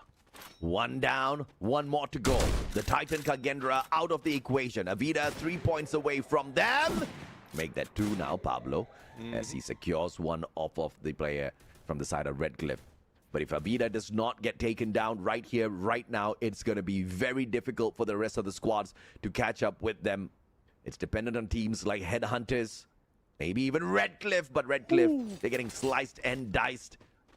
NMR, Nightmare Esports, showing Redcliffe exactly what a nightmare looks like. Fahim, one final battle with the BMK, gets the knock, now 2v1 Fahim. How do you survive a situation like this?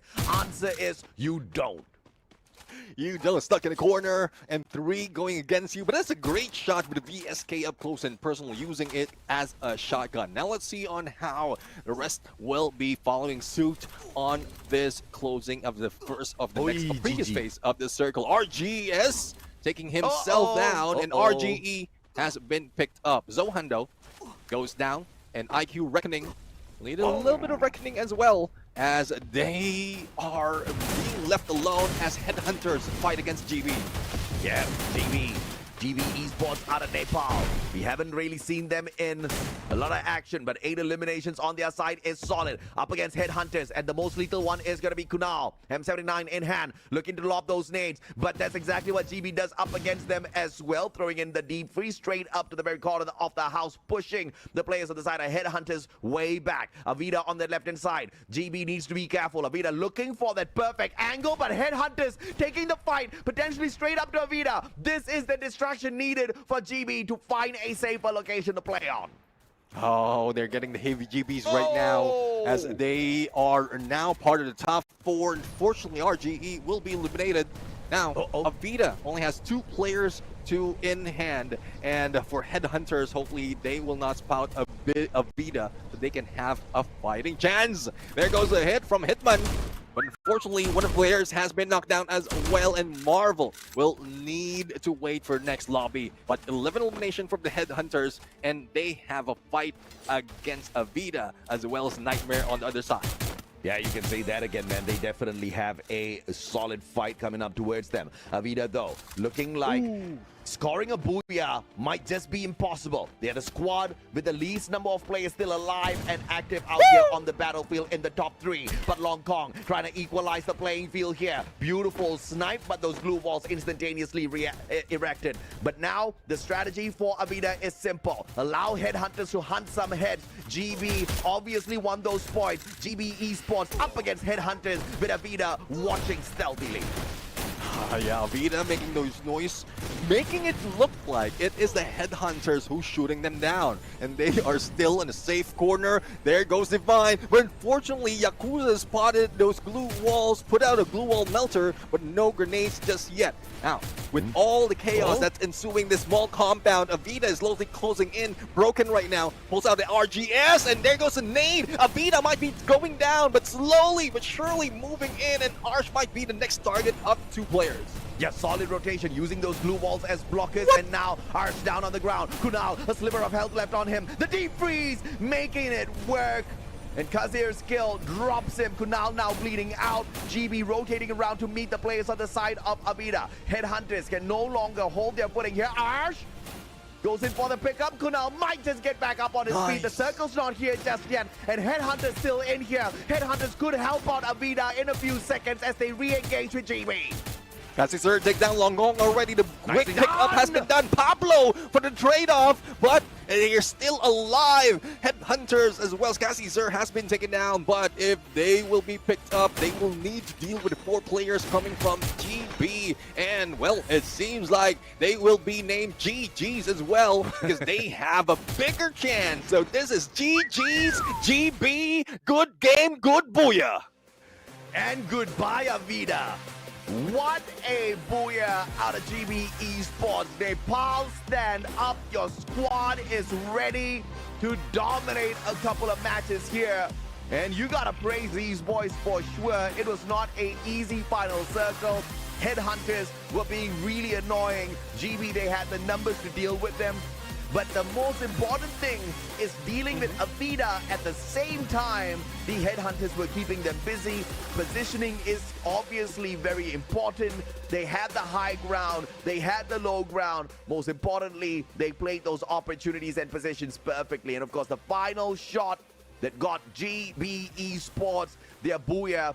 This was that moment, right, as to how Headhunters could have really messed it up for them, but they made sure the backstep out of ours was just not going to be successful up against them, and Divine just spent way too much of time outside the circle.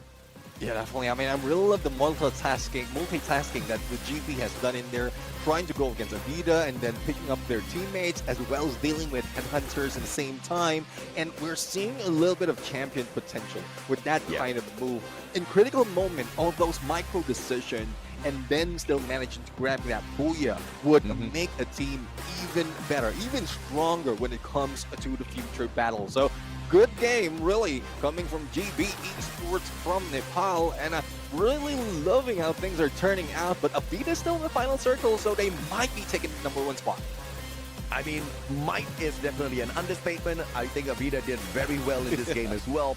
Speaking of consistency, they almost got wiped out by Kagendra, pulled off a final second double revival, stayed in the game, got to the final circle, and almost walked away with the Booyah again. But what's amazing is, we talked about this point, Neptune, picking up those elimination points. Even though Kagendra only walked away with 3 placement points, getting eliminated so early, they still match up and overtake Kagendra on the overall leaderboard, sneaking away the 4th spot from them. But GB Esports keeps the Booyah, keeps the #1 spot with a total of 27 at the top of the leaderboard.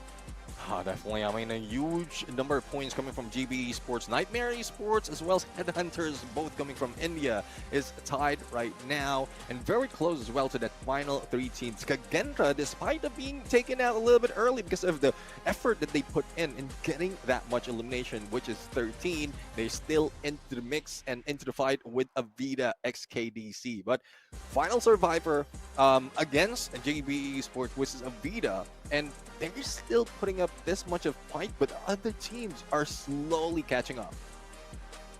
Let's see if or not they'll be able to catch up, like how this MVP has caught up. Kazi sir, you played a damn good game. 4 eliminations, 3,844 on the damage, 5 assists, rocking that narrow. And this is what we want to see. Rocking it a little bit of meta as well. The M82B, is it going to make a comeback in the hands of players like Kazi sir? We'll have to wait and see. Rocking that tactical market as well, which has just become so popular. The combination between the tac market as well as the team booster just cannot be beaten in the current meta.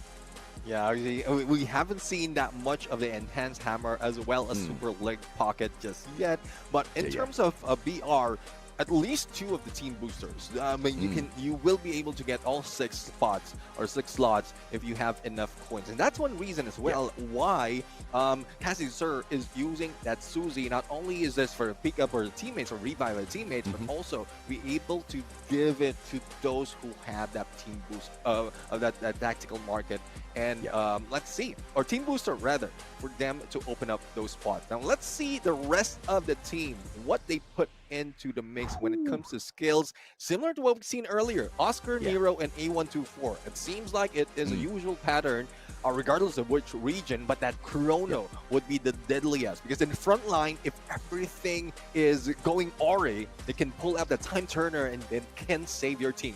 Yeah, absolutely, man. I mean, and both of it was defensive, right? In terms of what's flex right now. Like you said, the constant one was Oscar, Nero, A124. Instead of the Steffi, we see a Chrono this time around, but still pretty much on the defensive focus. And the Chrono, that time turner, is absolutely crucial, especially when you get into a little bit of a pinch out there on the battlefield. A total of 9 eliminations between Kazisa as well as Yakuza, a total of 6 between Speedies as well as Broken. And this is a solid way to start the day here. Game 2, you've already gotten the Booyah, you've got 15 eliminations. I think GB is doing solid right now. Nepal has to be proud, but obviously the bigger question is, can we continue to see consistency out of regions who have not had enough practice out there just yet up against the Giants? Yeah, that's a thing that we want to see right now. And from what we witnessed, despite of how we think that Avida will be taken out a little bit early, despite they did get that Booyah earlier, but now it seems like the curse might be transferred to GB Esports. Hopefully that's not the case. We want to see them perform. But let's take a look at the game summary and a total of everything else. 80 elimination, quite close to the 85 that we have from game number 1. Total knockdowns is 104, and the longest elimination distance as well as total blue wall destroyed. Seems like it's also similar. The damage though, that's where it increased, probably because of the map itself. Bermuda has a lot of engagement from the early parts, mid parts, until the late game. Absolutely, man. 80 eliminations, not as much as that Nextera map that we saw earlier on, but I'm really not going to complain at all. But the longest elimination distance just got an upgrade. Now we are at 116 meters. Who's going to break this? I'm really curious. A total of 139 glue walls obliterated out there. And this is what we want to see, right? These stats kind of just getting amped up game after game. I want to see who breaks the longest elimination distance record a little bit later on. Again, I really wish I could see some of the names of these players, but I'm sure production will, furnish us with that information a little bit later on. Today's standings overall, this is the combination between game 1 and 2, where Avida and GB have secured these 1 and 2 Booyahs for the time being. Kagendra hot on the heels of Avida, XKDC, 45-48 points up top, but obviously teams like Nightmare as well as GB catching up. Redcliffe, I didn't see as much as I wanted to see out of them in this second game, but it's good to see them still hanging around in the top 5. Yeah, let's see though if they'll be able to make it up. Now, some of the teams who didn't really work out that well from the early part now is catching up. And again, I pointed this out that some would take this advantage of finding out whether other teams is already moving in Nextera, play it through on Bermuda, and we've seen that happen from GB, we've seen that happen consistently for Nightmare, and also for some other teams like Headhunters. They only got 1 point from Nextera and followed it through with 19 points. So I'm loving this evolution, this micro adjustment, but let's see on how that's going to come up in Alpine. Quite similar to Bermuda, especially in when we talk about the landscape, but the rotation would be different because there's a few more that they need to work through, especially if it's the flight path as well as the circle is involved. Yeah, no doubt at all. And obviously we can start to see a little bit of consistency here when it comes to the eliminations and the domination in some of these matchups. But the placement points, I think, are still pretty much, a challenge for some of the Indian squads, right? You look at Meta Ninza, you look at Headhunters, really hanging on with those eliminations. It's not a bad thing, but I obviously want to see that improve a lot more later on down the line. I want to see the aggression out of these squads as well. At the end of the day, it's free fire. Yes, you got to survive, but you got to pick up those solid elimination points to climb up the leaderboard. I think, of course, first 2 games, a little bit of a warm-up for these squads. India, though, needs to wake up as we head on into game number 3. Yeah, definitely. I mean, they have 5 representatives and only a few that's really moving up. Nightmare is one, and we've seen Meta Ninja, a little bit of glimpse of what they can do. The same goes for Headhunters. If they didn't get that that low in terms of numbers in Nextera, they might be in there in the top 5 already. But for iQOO Reckoning, Revenant, Xspark, there's a lot more that they need to bring in. And the same goes with Rising Gods as well as Fangs, because they are the bottom 4 for today's standing. So I want to see what more they can bring. A little bit more adjustment can move a lot when it comes to how this battle's turning up. Yeah, and I really expected a lot more from iQOO Reckoning as well, right? But eliminations-wise, they've just not been able to find their groove spot just yet. They're still being tortured by some of these other squads out there. But of course, we want to see a little bit more here in terms of action, ladies and gentlemen, boys and girls. And for that action, we hope and pray that some of these predicted or the preferred drop spots are exactly what we see out there when the flight path heads on into this matchup, because we've got some massive potential hot drops coming through here if we get this one, Neptune. Yeah, definitely. I mean, we might see the GB and Avida battle from the earlier match in Bermuda start off early, unless either GB or Avida moves to Garrison. Nightmare, I know they're aggressive in the early parts, and they might stick with that snowfall drop. For base camp, there's 3 teams that we're looking at right now, and Redcliffe, I have a little bit of confidence for Redcliffe at this point, especially they're going against Rising Gods. But if they slow it down a little bit and probably move further away from everyone else, you know how Redcliffe is. They go for survivability first before elimination, and that's where they can bring themselves a little bit higher, probably in the final circle once again. Yeah, absolutely, man. And by the way, we are definitely looking into the YouTube chat as well. So our dearest survivors, please, let's not hate each other. Let's not put each other down. We are all here to get ourselves entertained by some solid Free Fire matchups here at FFMAI. We want to see exactly which region can dominate. We want to see which teams can dominate. And you know, you can support your team without putting the other squads down in the dumps or insulting them. So hopefully we get to have a clean YouTube chat, as clean as some of these matches that are being played out here by these squads. Again, Southeast Asia, they look like they're dominant. Even though Kagendra kind of dropped the ball earlier on, there's still a threat here. And speaking of threat, I once again think India needs to wake up, and I am going to throw 2 of the Indian teams out here on our predictions. Let's take a look at our predictions, Neptune, and see who do you and I think is going to be dominating Alpine in a little bit.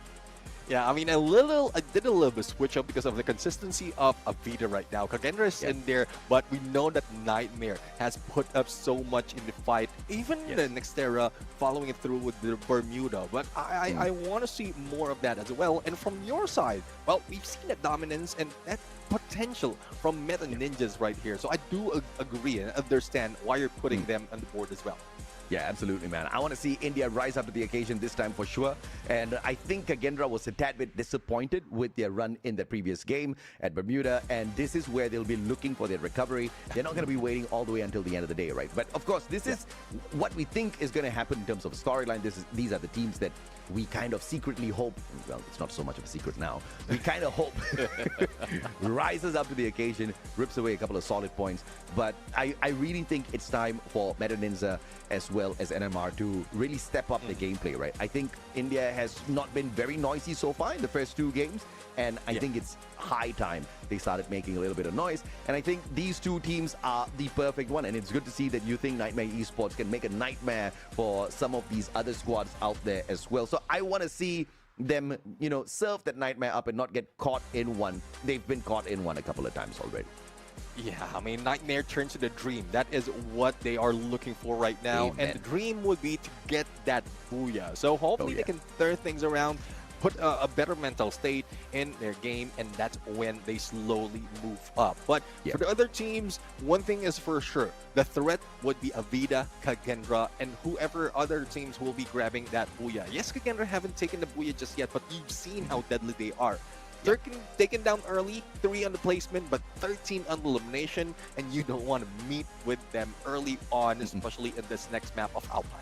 Yeah, absolutely. And of course, this third match, Alpine, this is what we want to see. Of course, the underdogs are looking to climb the table. The dominators are looking to continue on with their dominance. And the mid-card squads are being forgotten, left out of this conversation. Maybe they're going to take the opportunity to surprise us and impress all of us. Ladies and gentlemen, boys and girls, time to shiver as we see the aggression by some of these Free Fire legends out there. And of course, some of them not legendary just yet, but perhaps through FFMAX Asia Invitational, we'll be able to see them rise up to clinch that title for themselves as well. A skewed flight path towards the left gives us a little bit of potential for chaos here, Neb.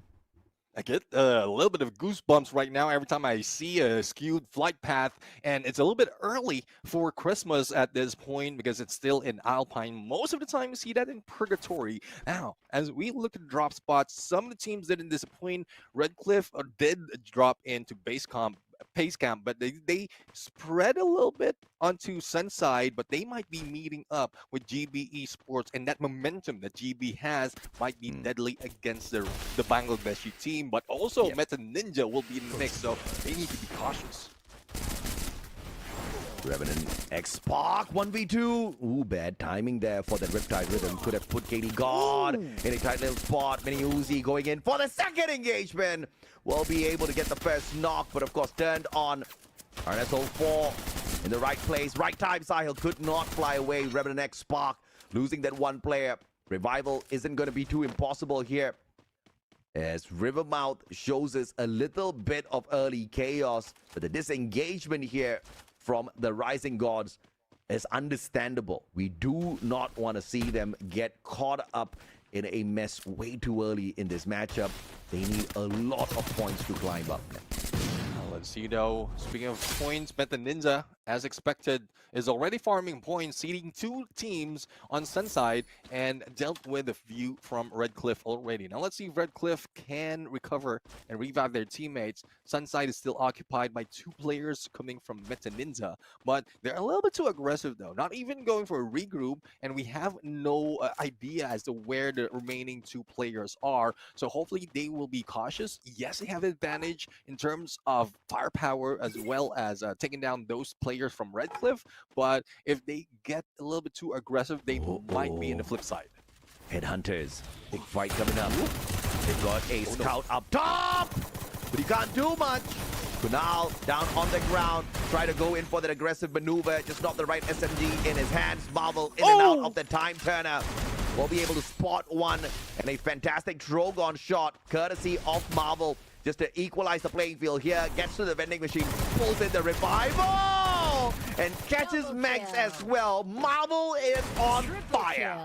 Oh, definitely on fire, and really, the marvel of this team showing up with that Drogon. I know we could rarely see that, especially in the current meta, but if it's working for him, why not? But for Fangs right now, jumping and pushing their Fangs against a team that we didn't expect would be going down, which is Nightmare, and only 1 remains. So it's very close to the vending machine. There's not so much that they can do to move in. But for Kagendra and Avida, same threat overall. The team that took them down, and might be the same story right here. And putting Kagendra is not that difficult, especially if there's only 1 remaining.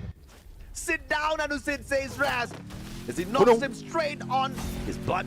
But the problem here is he's gonna get clapped. Pablo Bison couldn't get there in time, and as Anusid gets that perfect revenge.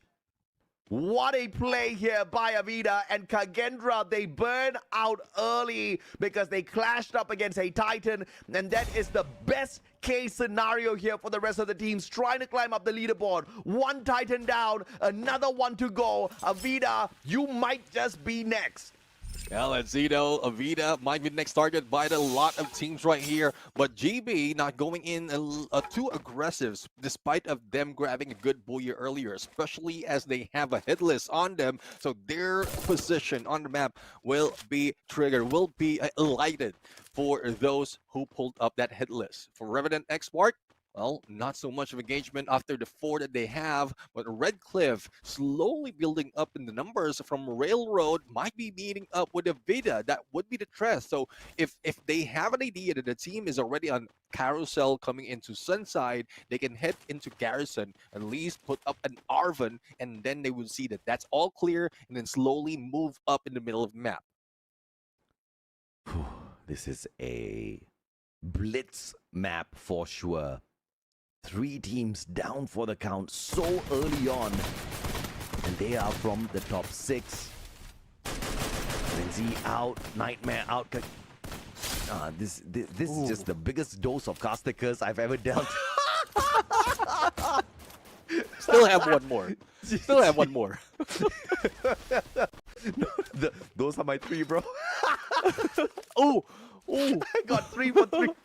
But that's exactly what I said for game number 2, right? You know, the teams that I predicted, fingers crossed, some of these other squads, you know, they take them down and out and climb up.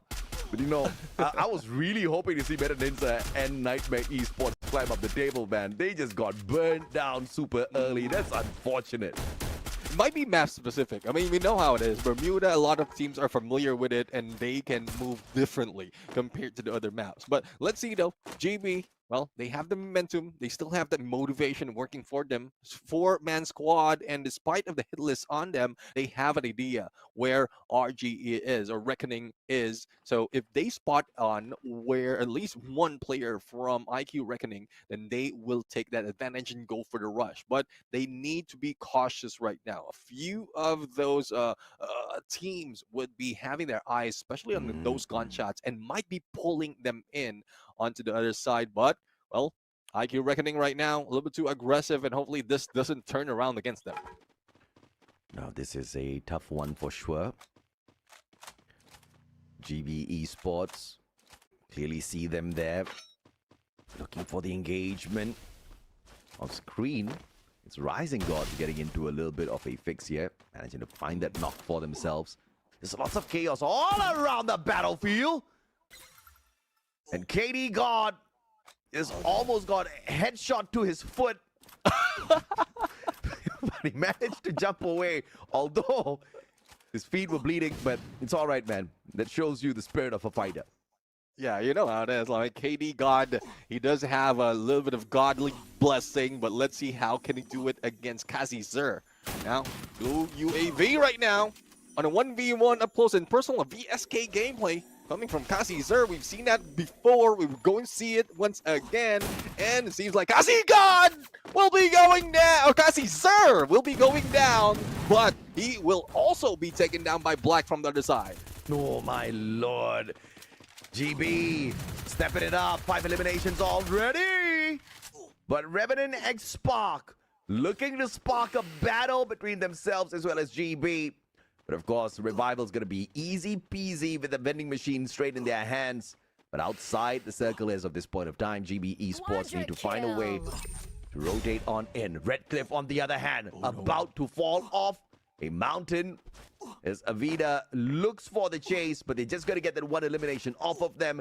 And the binocular scan onto the vending machine finds absolutely no one. You get to see a sneak peek of the version of aggression Avida wants to show everyone. Oh, yeah, definitely. I mean, they've been aggressive at this point. All the momentum is pulling in towards them. Now, let's see if they'll be able to follow through with another Booyah. Now, 4 headhunters slowly moving in. Shots onto Megs. And RG loses 1. Now, headhunters right now hunting the heads of the Rising Gods, who's slowly falling. Raptor and Deep, who managed to get an escape. And only that's still a better chance for them. 2 players up, and there's more chances if in case they can pull away. But unfortunately, Bot will be taken down. Only 1 remains for RG. Headhunters just playing the meta down to the T here, picking up enough coins, making sure the Bolt Maker gets pulled out time and time again. But the question is, was that premature? Did they pull out that Bolt Maker for just a couple of points instead of a more crucial point a little bit later on? They do have a ton of coins in their pockets, yet another lightning zone invested in. Problem here is, and I've already given this feedback, we need to figure out exactly who's calling these lightning zones out there, man. The only way we can see is the ones not being damaged, or those who are aggressive to tank that lightning zone. But it seems like it is GB who's doing so. So you can see how spread they are going in against RGE, and slowly but surely GB is taking that momentum and also getting all of those elimination from this game. We are now down to 9 teams and very close to the 10-minute mark, and we're seeing how well GB's taking that Booyah they got earlier. GB Esports on a roll.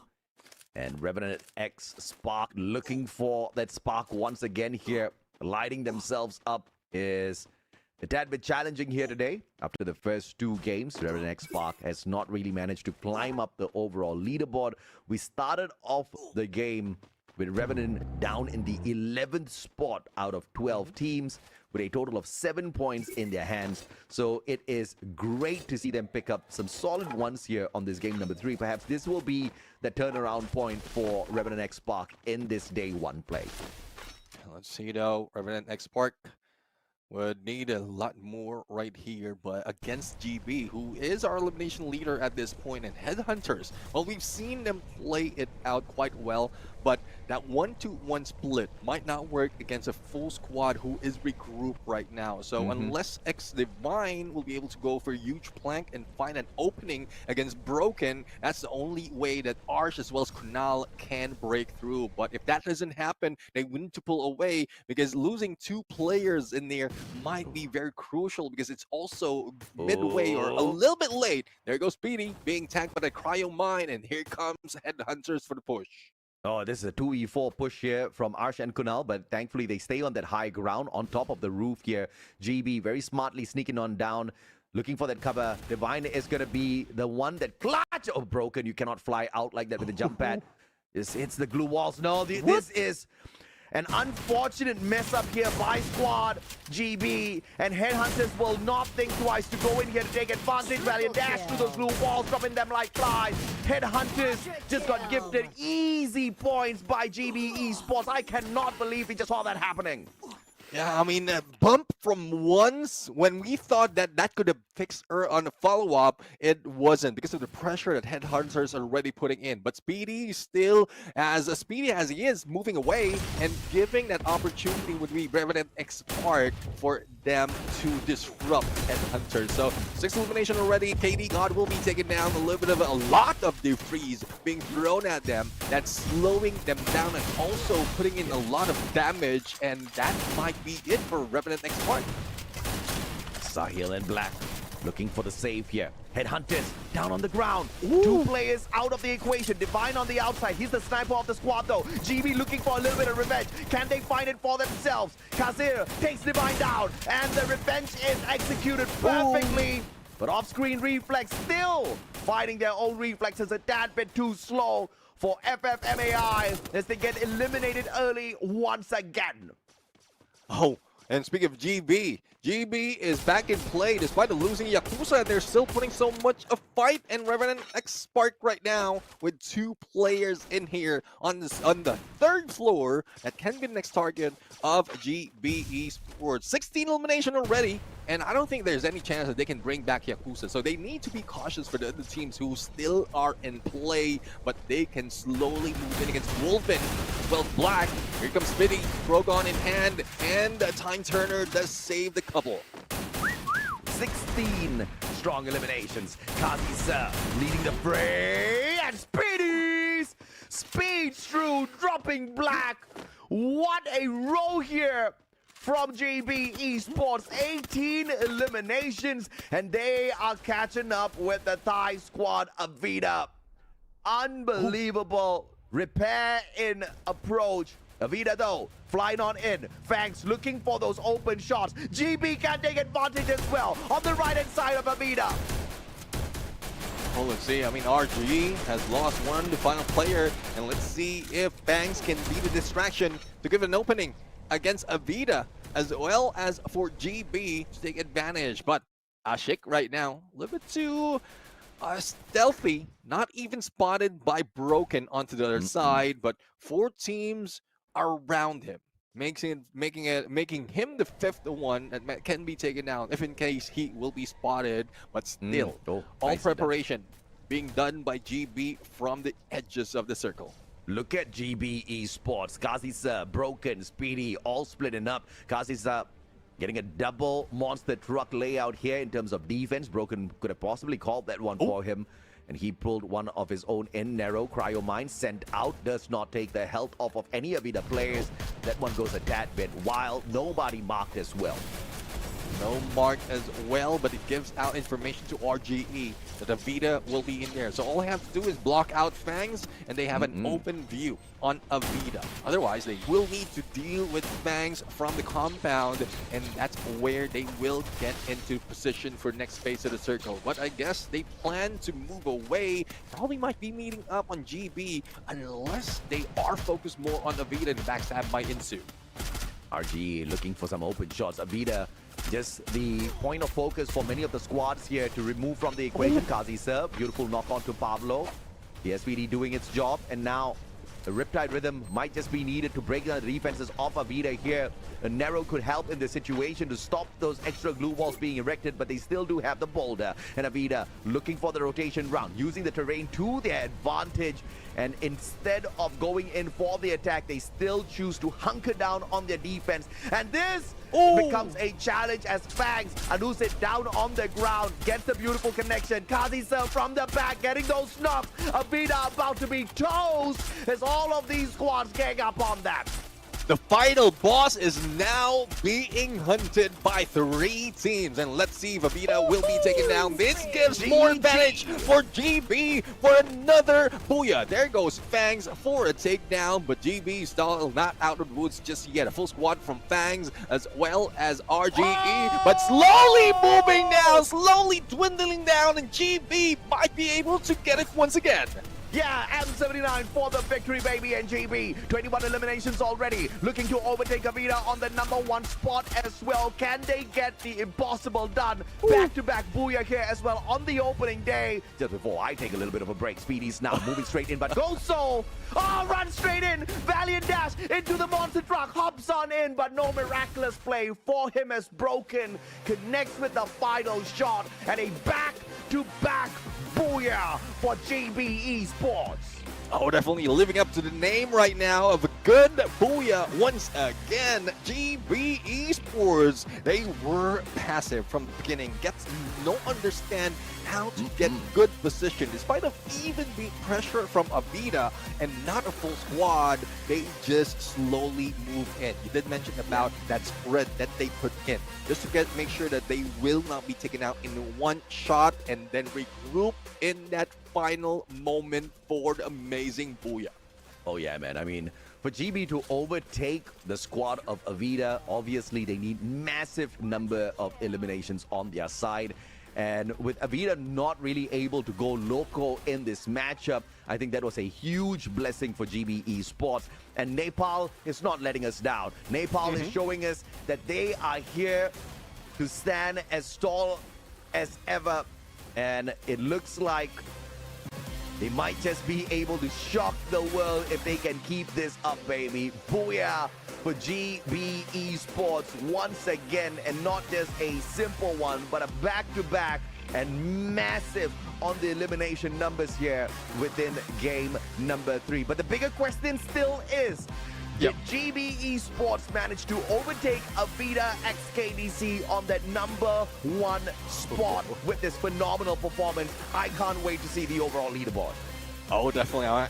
Me too. I cannot wait for that, man. Let's see the game standings right now on how much point has been brought in by GB. Wow. 35 points, slowly moving up and taking the record-breaking points for one match within from the number of points within a match, and 23 eliminations already. GB Esports, and this works like this is a little bit of a, I would say, redemption from that mistake with the launch pad that they had earlier, grabbing that Booyah. And that's what I love about this team. They are not falling down because of one mistake, and they're fighting back afterwards. You know, these Nepalese players cannot be messed with, man.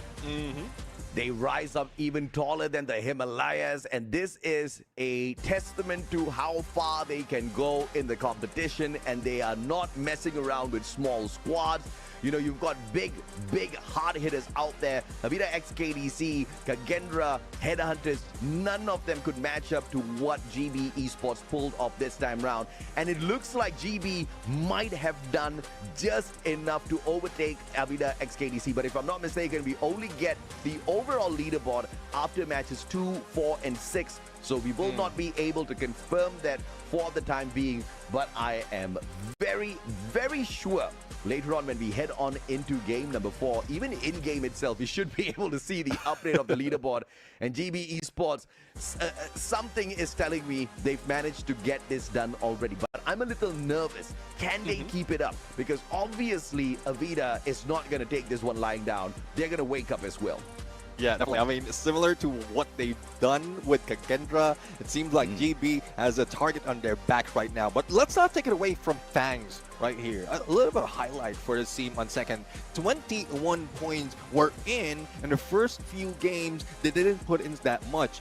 in Nextera, that's only 4 points and 1 point in Bermuda. Now they're grabbing 21 points. So a little bit of slowdown is what they really need to move and take that spot. But as we take in Booyah's spot right now, the full squad, once again, not so much of difference in terms of the active skill as well as their loadout right here. But I guess this is working for the team. Absolutely. I mean, it hit them the Booyah earlier. It hit them a double Booyah, a back-to-back Booyah. Massive eliminations picked up. Great placement points. And if I'm not mistaken, Avida obviously a little bit more consistent than GB Esports. GB didn't really get too many points off of that first map, but they did manage to play this recovery, right? Because GB in Game 1 only walked away with a total of 4 points. Definitely nowhere close to the performance that they've shown us on Bermuda as well as Alpine. Bermuda, they scored a total of 15 eliminations, and they stepped it up massive, big time on Alpine, scoring a total of 23 eliminations. 24 placement points in total just between Bermuda and Alpine as they hit the back-to-back Booyah. Massive stuff for Nepal, massive stuff here for GB Esports. GB Esports, especially with Cassie Sir right now, 10 eliminations, 17 on the knockdown. And last time we saw him, he went in the 1v1 in there. We know what he can do with VSK up close and personal, and he can do it as well from long range. Almost 50k on the damage. And not only is it MVP, but I'm loving that he's leading this squad to a different high in terms of elimination. He's one of the player as well that's starting off all those engagement, but we'll have to see though if it can continue, because you did point it out a good story wherein Avida might be targeting them, not only Kagendra. So if they can survive Avida early parts, then they might be able to do it once again. No doubt at all. GB should be able to pull this one off. They've shown us that it is not just luck that is getting them into the final circle. It is pure skills that's carrying them in there. Back-to-back, they've managed to prove it. 88 eliminations this time around. Massive game total. 111 knocks seen out there on the battlefield. Damage not too much. Total 48,980. Longest elimination distance dropping down to 107 this time around. But the glue walls that are being annihilated is still at an all-time high. Yeah, definitely 156 right now. We've seen the glue wall melter still being used, and not a lot of teams are using the glue UAV. It seems like it's only in the final moment wherein they're sure enough that it's really needed to fortify their glue walls, and hopefully they can do that in the early parts, and they might survive a little bit longer. The only problem there is it would be very chaotic if it happens towards the end of the day, or end of the game rather, if in case they did manage to survive all those onslaught. But well, yeah, it seems like as we progress match after match, the teams are being heated up compared to earlier, where it's only Kagendra and Avida who's also rocking the game. Absolutely, man. Nepal has been known for many things. Nepal has been known for the Himalayas. Nepal has been known for their Sherpas, their amazing Sherpas that are able to take anybody. You know, in the past, you know, you have to be absolutely fit. You have to be absolutely capable of scaling mountains. But these days, because of the Nepali Sherpas, anybody can say that they have scaled mountains like the, you know, anywhere, basically, if you bring a Nepali Sherpa with you. But now, if you bring a couple of Nepalese players with you, it looks like you're going to be able to scale up all the way to the top of the Free Fire leaderboard as well. How often is this going to be? How consistent is this going to be? I'm very excited to continue seeing here in FFMAX Asia Invitational. This is exactly what we've been waiting for a long time, Neptune. Can't be happier to get it right here, right now. Exactly, and Nepal is also showing why I am proud of my name, Nep, right here. It's just a representation. I'm not Nepalese, but I do have that representation. But once again, that is... People have said I look Nepalese, all right? And I'm very proud to look Nepalese, all right? But I don't know if I can play as good as them. I don't know if I can scale up mountains as good as them. But of course, ladies and gentlemen, boys and girls, we're going to take a quick short break. And this is the end for the Mustachio as well as Neptune on the caster's desk. Later on, we will have our buddies, Crips as well as Azora, on the caster's desk for you guys, entertaining you guys all the way up until the very end of the broadcast. We're going to be signing off for now. Make sure you don't go anywhere. Same time, same place. Tomorrow, the action will continue. But of course, the rest of the 3 matches will be signing off for that for now. Take care.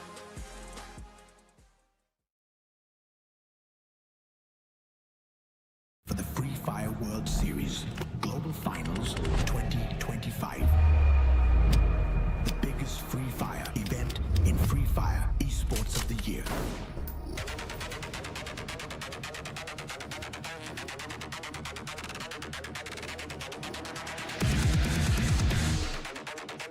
The knockout stage began, and 6 days decided everything.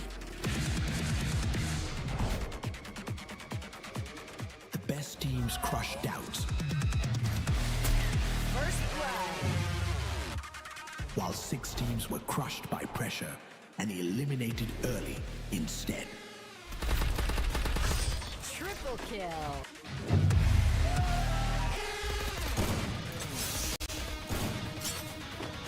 Double kill.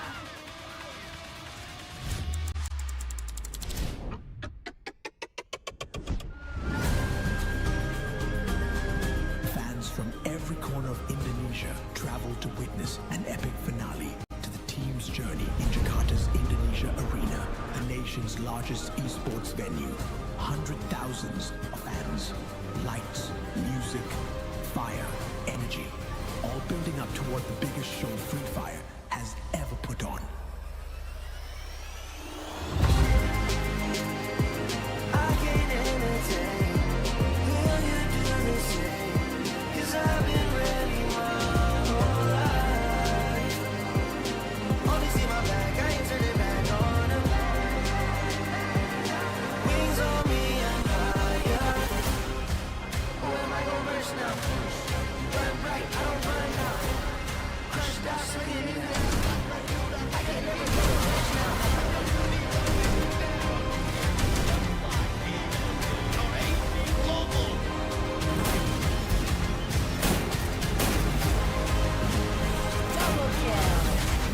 What an epic end to the FFWS Global Finals 2025.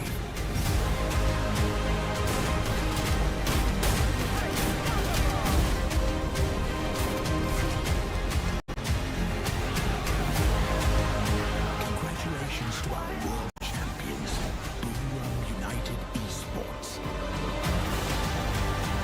A Guinness World Record-breaking esports event attended by over 600,000 participants.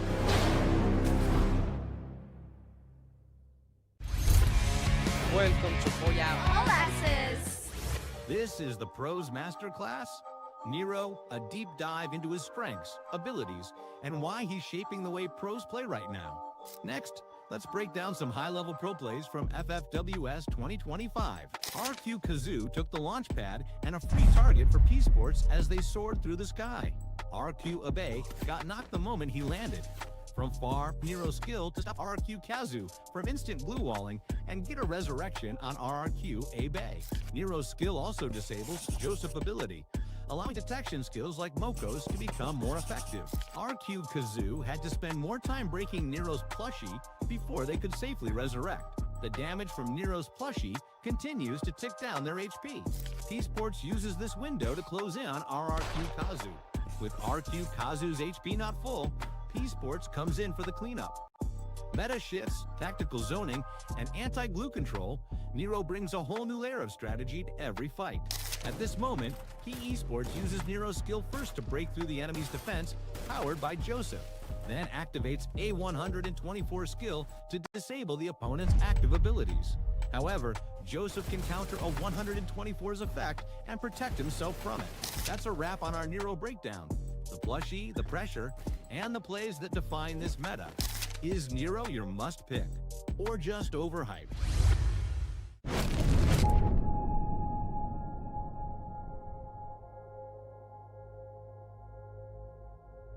12 teams reset back to 0 points in the champion rush. The grand finals bring pressure like nothing else, with unpredictable results, split-second decisions, pressure, and stage fright. This is where confidence decides everything.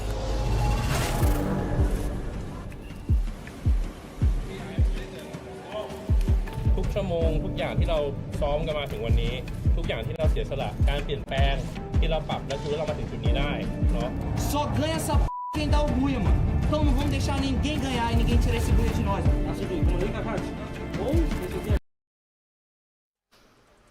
Hello ladies and gentlemen, and welcome back to the Fire MAX Asia Invitational. My name is Cribs. Joining me is going to be Azura, and we're going to be taking you through the last few games of the day. This is just day one, Azura, and so far we've already seen so much good action. It's hard to imagine what the tournament will shape up to in the upcoming few days. And not only that, just imagine the upcoming games and all of a sudden GB is pressurizing every single one of them to go ahead and showcase their hands as they were about to use it as a trump card, and now all of a sudden they have to showcase every single one of them just to show how good they can play in this entire tournament. And GB, what a way to go. 2 games back to back. Getting that Booyah is just exceptional. Exactly. In the previous game, at least, you could at least tell that GB is destined to win this one. They had the right position, they had the right numbers, they have all the ingredients necessary to cook up a delicious Booyah. But in the second game, you know, the game where they managed to win their first Booyah, they did not even have all the ingredients necessary. They were low on numbers. Many other teams had the advantage over them. I really thought that Avida could probably pull off a 2 versus the world kind of clutch, but GB Esports still managed to win everything, even though Headhunters had positional advantage over them. And in those kind of situations, you really just scratch your head and wonder, wow, if these guys are able to pull off clutches in this kind of a scenario, I wonder what will happen when all the stars are lining up for them. And you know what the worst part is, Cribs? Having 5 teams from one nation, still they are not playing as united as they seem. They're taking those fights, but then just losing randomly out of nowhere. There's an entire team pushing in, and they're just squeezing them into a diamond. So I hope they shine much brighter now, because these 3 maps, they're going to be testing them through and throughout. Solara coming in next. We all know the kind of ground Solara has. It's always going to be even more chaotic. Whenever you have those slippery slopes, you're just trying to rotate in, and you're calling in those rotations from the IGL perspective, all the entire team. All of a sudden, there is going to be a third party as the entire railway keeps enlightening, or it just keeps glowing up. So that's the kind of information that the opponents get, and you just need to be on point and at par with the glue walls as well in that. Exactly. And I'm so glad that you mentioned the slide tracks of Solara, because so far, up until now, we've seen a lot of teams set up camp in and around the areas of vending machines, so that in case anyone's trying to go for a revive, there's an additional layer of place they need to go through. So that will net the team some extra points. They can catch off some desperate stragglers who are trying to revive their squad. But you don't know exactly which vending machine they'll be going towards. In Solara, on the other hand, that becomes way more predictable. It becomes much easier to camp the hotspots and the choke points. So it really has to come down to which one of these teams will end up losing their players in the early phases of the game, and that will be determined by their drop spots. Exactly. So let's see how well they can go ahead and call in some kind of a very nice situation right off the beginning itself. The hub seems pretty much populated by 3 teams following Nightmare. We have Meta Ninza as well, and Kagendra. Kagendra, I would say that their start was really good, but now moving in towards the mid games, they're just slowly swooping down. So I hope that they can pull up their socks and play this one through and throughout. Archway, just for one entire team, that is going to be Reflex. Well, it seems like a very odd deal, but I know for a fact that multiple teams are going to go ahead and call in some kind of a dibs on that Archway as well. Windmill seems completely vacant. So Revenant Xspark, this is your time to get some top tier loot and then go in for the fight. Are you really expecting me to believe that none of these teams want to go towards Riders Club, Cascadale, Funfair? That is just ridiculous. I refuse to believe that these are their true drop locations. Likewise. I mean, Funfair is such an important choke point. There's 2 major ziplines that meet in that location, and those are the ziplines that connect the 2 islands from each other. So whoever controls Funfair will control the entire rotation pathway for a lot of these teams in the northern corridor. I refuse to believe that's going to be vacant. Even if nobody drops over there, there's 100% certainly that somebody will at least move to that spot at some point in the studio. Later on, 100%. speaking of studio and Bloomtown, them being vacant, somewhat believable, right? It's not exactly the prime loot locations. They're very safe, but you're not going to intercept a lot of teams. So anyone who wants to play safely can still drop towards that southwestern sector of the map. But yeah, we've seen a lot of these teams say that, oh, we're going to be dropping at X, Y, and Z, and then they go towards a completely different spot. Completely different. They have been lying to us so far, but I'm not surprised by that. Nobody would reveal their cards at the start of the game itself. But now when GB is already forcing them grips, it just feels like they are going to choose some kind of a tactics of either going ahead explosive right off the bat, getting those elimination points, racking it up, getting the confidence, and slowly but surely reaching towards at least top 2. By the entire concept of getting eliminations, that itself is going to give them some kind of a really good lead. And if you're waiting for the Booyah, then 12 points, yes, you can secure that, but you need some really nice eliminations to go ahead and make it to an even Steven 35, which we have already seen one team doing it. Yeah, I mean, 35 points in a single game is impressive, but I don't know, for some reason I'm feeling that 35 points will end up becoming the bare minimum at some point. Later on in the tournament, I might even see some teams breach the 40-point marker if at all they decide to go full elimination hungry. Yes, 35 points is impressive, but we've seen teams do better. Anyway, I really hope that teams can reach that peak point very soon, because if you start the day with a bang, you will be so relaxed in the next few days. Saturday and Sunday is going to be very chill for you guys. And especially since all of these teams will be playing on only 2 days each, you don't have much left after this point. There's half of the day 1 left. So teams from Group B and C, they both need to pull up their socks and step up now. So far, the Southeast Asian teams have been doing well. We were led to believe that Avida is one of the best teams from Thailand, and we were told that Team Falcons is supposed to be better than them. But given the way that Avida is playing right now, I'm starting to fear that Thailand will just take over the lobby entirely, especially in week 2 when you'll see Falcons also come in. The same goes for Indonesian teams, right? So far, we only have seen one Indonesian team, and they're doing so well without even a single Booyah. So, yeah, that is definitely a weapon that you need to fear. For sure, it's a weapon of mass destruction, and you talk even about one team from Nepal, which is going to be GB.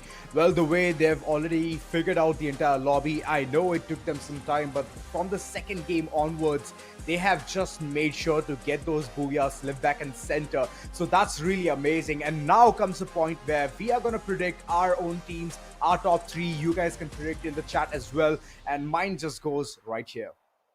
Okay, so Avida is a very obvious choice. One might even say that this is a safe pick, but I picked them particularly for Solara because according to the stats of their previous tournament, this map is their strongest. And they've already been performing really well in the maps which aren't supposed to be their strongest. So I think Solara is just going to explode for them. Then I've picked up Revenant Xspark and iQOO Reckoning. But truth be told, I did this at the start of the day. I did not think that Revenant Xspark and iQOO Reckoning would be struggling so much before the game started. Like, I had full faith in them, but they haven't been having a good time so far. So I pray that this is the map where they make a comeback. Kagendra, the start was really good, and like you rightly mentioned, we chose all of these names at the starting of the entire tournament itself. So Kagendra, yes, it was a really good start, but later on they stooped completely down the entire performance, and now's the time for them to buckle up, pull up a sock, break a leg, do whatever you want to do, but get those darn elimination points alongside those position advantages as well.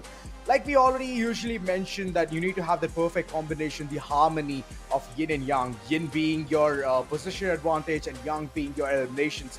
Both of them can go ahead and give you a really nice output, and that's where I would see Kagendra going ahead and playing so well. iQOO Reckoning, yes, we have chosen that name just because of this one reason, that iQOO Reckoning in unorthodox maps, they play really well, and this is the time for them to showcase as well what they are made of. Yeah, iQOO Reckoning is that kind of team which does really well when they are not in the best possible position, because then they just activate this rage switch and they just go on eliminating everybody that stands in their way. They're never going to win the Booyah in that manner, but they will farm up enough elimination points so that they can just get up in the top rung and be just enough to get to the next stage, and that's all that they have to do. The teams in the play-in so far have to get into the top 10. That's their goal for now, qualify to the next week. Will they be able to do it? We'll see soon, because the fourth game of the day is ready. Ladies and gentlemen, put your hands together for Solara.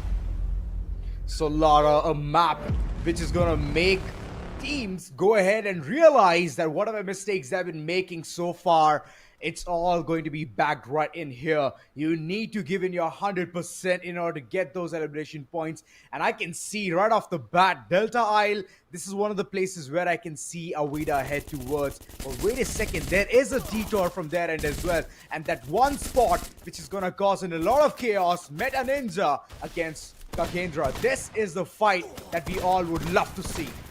Meta Ninza is probably one of the only teams from India that isn't struggling right now, and they need to keep their flag flying up high.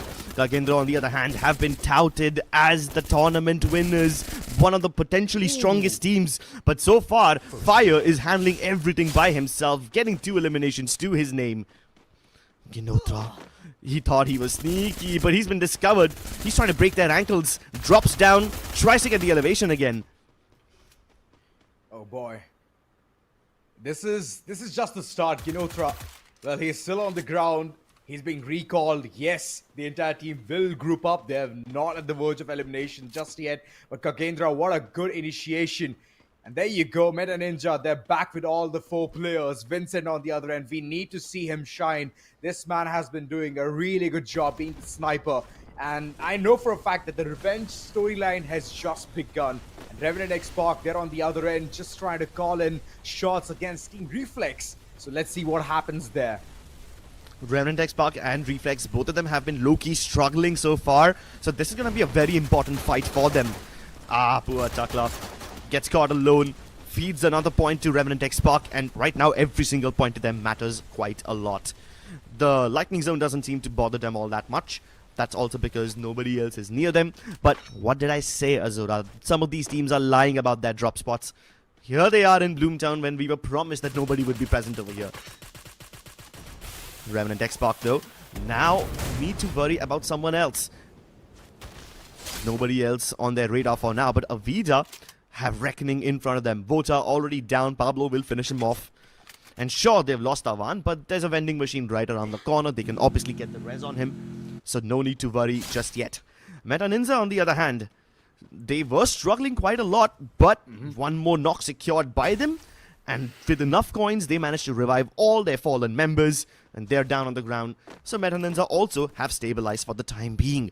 Ooh, and they spotted Amin. They might even be able to corner him given the positions of Vincent and RNS. Not yet. There's Farhan. He can save the day. Vincent, now he gets to know that the opponent is right in front of him. And I mean, he's safe for now. Regrouping and Nightmare so far. Whenever it comes to this map, how could I forget them? They just turn on that entire incognito mode and all of a sudden they just come out of it and keep hitting those shots. And Shanky, I don't think so. That's a really good spot for you, my brother. You need to run away from there. Call in dibs and just go inside the house, but he's still lurking out there, just at least to get a frag or two. And Farhan, but now he's knocked on the ground. The team needs to regroup, and Farhan is going to be confirmed for now. The entire push comes through. Meta Ninja, they want this point. They desperately need it, and they constantly keep barraging those shots onto this team called Nightmare. Yeah, Nightmare Esports caught in their own worst nightmares right now. They were so far away from each other, they just simply couldn't help anyone. Gopu was watching all of this unfold in front of his eyes, but was unable, powerless to help out his teammates. Now locked in a 1v1 against Ginotra, he's been offered a fair duel. Can he win this one? Ginotra smartly repositions in an angle where his teammates will be able to provide him some backup. Shanky has sightlines onto Ginotra, and Gopu, he's just struggling to finish off that fight before backup arrives, but the cavalry is here, and Gopu faces all 4 of them at the same time. So while Nightmare Esports keep losing their members, at least Hitman has been able to go towards one of these vending machines and revive all of his players. So that's nice. Yep.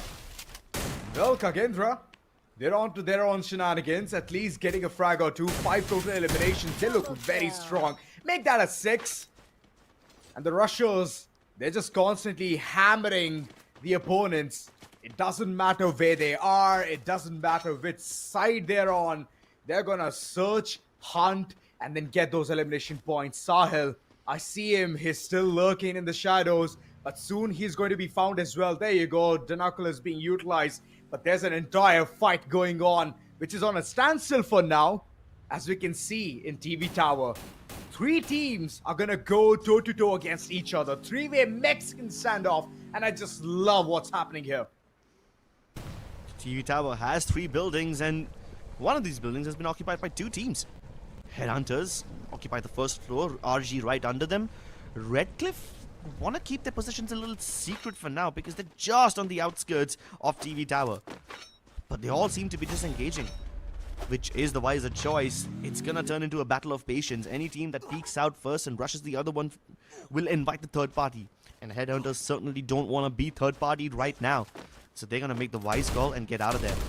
On the other hand, another 3-way battle starts to ensue. It's Avida taking on Fangs, and Nightmare Esports is also just about to enter the fray. But Niamza has been able to shoot down Gopu OP, so before Nightmare Esports can even get in, these guys have been taken down. Long Kong might have been knocked, but he managed to use the grenade launcher just in the nick of time before he bit the dust. And Anusit is right around the corner to give him some backup. They saw that res happening and they tried to get greedy about it, but the backup has arrived from Avida. And these guys are covering each other really well. So far, the only team that's been caught in the open have been RC, because Nightmare and Avida seem to be holding their ground really well. The only team that I here I can see is Nightmare giving some really nice competition against Avida XKDC. And this is the way RC right now looking at their ends. They themselves want those points. Spidey right in front. This can be that one opportunity for them to gain some elimination points. But Spidey, he's just staying grounded, but not for any more time. Knocked on knees, still crying for help, and the team won't be able to provide that. This Bangladeshi team called RC, they are just constantly going ham, at least getting those elimination points, and slowly but surely racking it up to reach on top of this leaderboard. Yeah, they want to follow the footsteps of GB Esports, and sure, they might not be able to get Booyahs, but if they get enough elimination points, they should be able to at least get out of the bottom half of this lobby. Farhan, now the elimination leader with 4 to his name, looks to continue his lead. But on the other hand, near Eco Drain, one of the southernmost parts, Kagendra has gotten into another skirmish. This time, they are up against Reflex Esports. Judging by the point difference between these 2 teams, this should be easy pickings for Kagendra unless Reckoning Esports decides to join the fray. That's right. Kagendra taking in a very stable opportunity right here, taking shots at the opponents, and close range battle just unleashes. Fire on the other end could not hold strong, and dead on. He's just waiting for the golden opportunity to at least get a knock or 2, but it's not going to happen so soon. The cavalry, Jojo, he's taking some pot shots. He's not so far succeeding in them.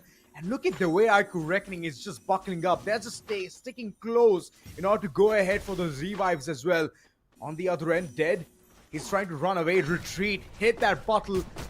And from there on, not at all calling for any fight. But in the middle, Bota, he catches him off guard. And this is where iQOO Reckoning, they wanted to get those elimination points, and they're slowly racking it up. Each and every one of them providing 1 point each. That's really good to see. So the entire team, they are buckling up to be a really good menace to the society. But Kagendra, they are running away. They still have that opportunity to stay alive. And hence, they can call in a couple of players as well, which is Dead and Fire. Yeah, and once they have those 2 players online, Kagendra will be back at full strength. They've got easy access to the vending machine over here as well, and it's right next to the play zone. They've got plenty of time until the next zone starts shrinking as well, and they can tank this damage, so they have nothing to worry about. They lack coins, so they've only managed to res Dead so far. They haven't been able to get Fire back online, but with 11 eliminations to their name already, I think they're going to be pretty happy with the progress that they've made. RG, on the other hand, now have Headhunters. They've used up almost all of their Skylar abilities to break down the glue walls that Headhunters have. But Headhunters do not get out of that compound at all. RG need to flush them out. Why would they? They're just relaxing in that corner. They've been doing the heavy lifting. They know that there's another team, I would say a weakling right in front of them. So they're just going to wait it out. One mistake made, and that's where they're going to bounce right at them. RG, so far, we haven't seen that much of action from their end, and they're sitting at the 9th place.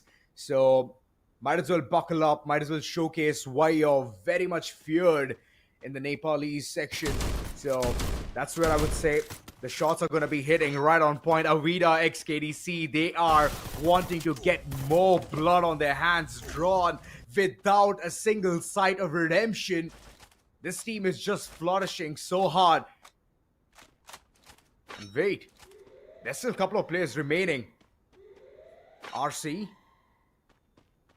it pretty much is known to every single one of them out there that they are waiting for the position advantage. Moreover, trying to head towards the vending machine to call in their fallen comrades.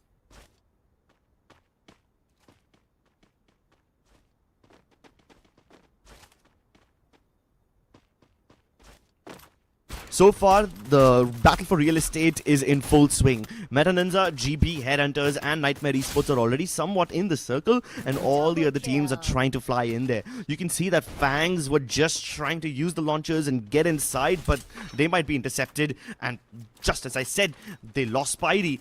Deepu Bot has been able to get that shot. Confirmation still yet to come through, but GB Esports are reinforcing this compound and blocking out every possible window and door with reinforced glue walls because of their UAV light. That's actually pretty nice. They should be able to cocoon themselves in here and get themselves to safety. Reckoning Esports yet to find a place that they can call home. So far, their reinforced glue walls might just be able to keep them alive over here, but very soon they'll be attracting the attention of almost every other team. GB Esports will have easy angles on them, and Kagendra will also need to eliminate this team if they want to maintain a safe spot. Meta Ninza, on the other hand, they have the high ground advantage, and they are just firing at everyone that dares to step out in the open. Spidey, he learns that lesson the hard way. I don't think they can res him. Being fired up. And Kinotra, he has finally managed to get that 1 point as well. They're just constantly racking it up. But I see this one team, GB, all of a sudden, from the explosive stance of being hella aggressive, now they're playing it way too passive. I don't know whether this is a really good approach from their end or it might bite them. But let's see what happens in the later round of it. And I see there's a rush coming in. Avida, XKDC, they are the ones to chase now. RG, all of a sudden, they are going behind as Ayan, Goxo, Fang, the entire team, this is coming forward to take this one team, obliterate them, and get those points. But wait a second, what's happening here is beyond understanding. Goxo, he's for now boxed in one corner. Ayan, he himself is waiting for the golden opportunity. What is done is already done. And from here on, for them to stay safe, it's just to stay silent. Yeah, but all three of these teams are in trouble. Neither RG nor Avida nor Fangs are in the zone. Avida at least make the big jump towards Nightmare's compound. And Nightmare don't have the numbers to repel them away. That compound is in the zone, so that should at least get them to safety. Can Nightmare stay hidden? That will be a question for later as Avida now look to knock on the doors. But will anyone answer? I believe it's going to be a tough call. One knock has already come through, but it's not going to be a long time as they're going to bring back the fallen comrade. The revival will be given as they're so close to each other. And now comes the entire action. Divine, as I can see, he's already crossing those dots and he's shooting recklessly. Gets at least a player or two. And this is big for him. All of a sudden, the shift of paradigm and Kagendra, they have been eliminated. This is the 11th. Wait a second. So many teams still racking up. They are in this map. And look at the circle. It's hella close. So this invites so many teams to call in for so much chaos. Another team fights to death. And this time it's going to be Revenant Xspark. And unless Headhunters don't want to end up like Revenant Xspark, they need to get out of here because there's too many teams in their way. They try to scurry into the zone as quickly as their nimble little feet can carry them, and they seem to have found a safe little spot, a tiny corner that they can call home for now. But Headhunters will be prowled by everyone else. They find the stragglers, they eliminate Fangs. and they make sure that their backlines are clear before they secure this spot. Now in front of them, there's going to be Reckoning Esports and GB both fighting each other. But Reckoning don't have all that much cover. Only the monster truck is keeping them safe from another end of the circle. But take a look at the next zone shift. It's going to force every single team out of their hiding holes and into the open. The first mover advantage might not exactly be an advantage here because you can get shot as soon as you step out of cover. Oh, that's one thing that you should be feared. And at least know where the opponents are. The binoculars can be utilized at this point of time itself. You get like 3 times in the entire game. And now's the chance to understand where the teams are heading towards. Wait a second, why would you block that doorway? And because of that, Kunal, he has been already taken down. Those shots are looking absolutely astounding. Look at the way Avida XKDC is just taking charge of this entire situation. They have the better of this entire ground, and this is constantly obliterating every single one of them, whoever they see. Damage King, yes, we can see Raftar just going ahead and catching up to the pace. And there you go, Arsh, just constantly hammering the opponents.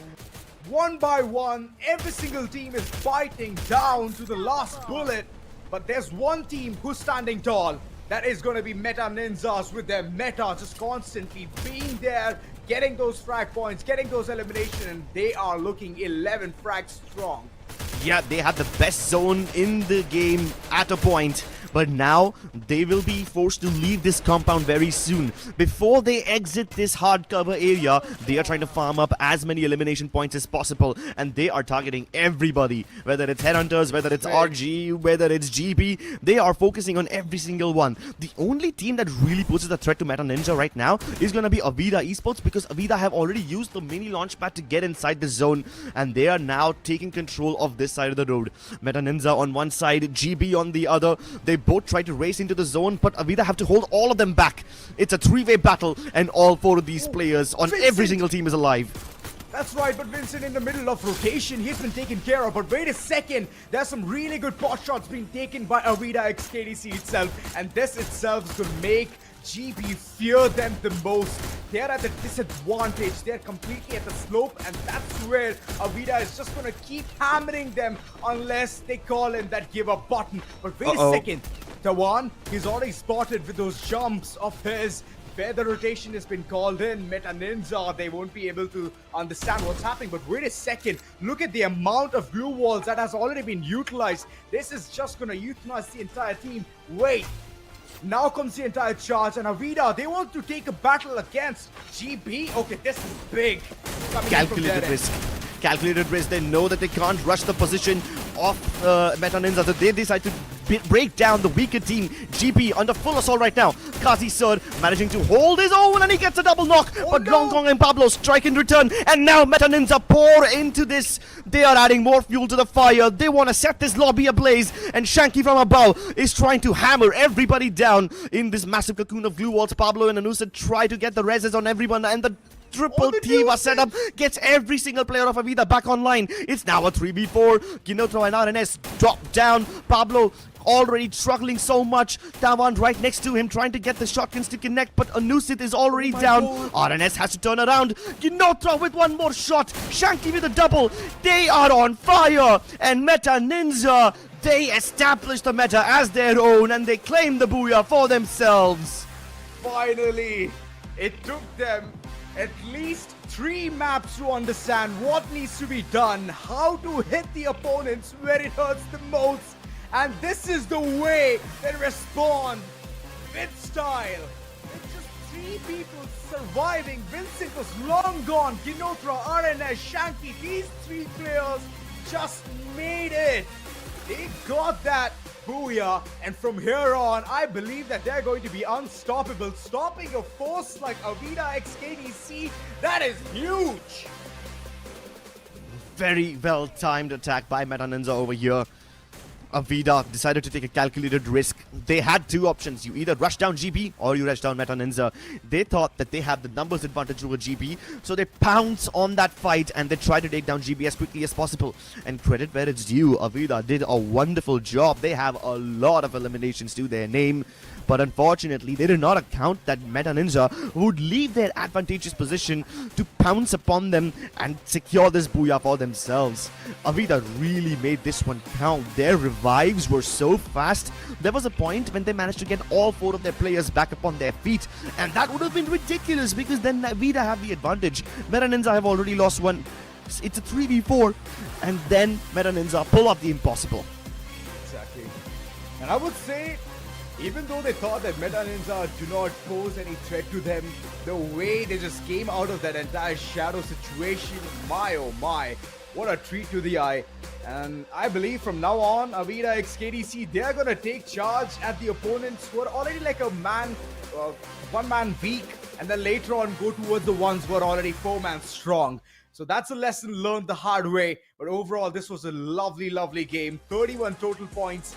And yeah, this is the start, Meta Ninja. And that's how they can keep rising above. Avida x KDC, they have received 26 points from all of those situations out there. 17 eliminations. Oh boy, this team does not shy away from taking a fight.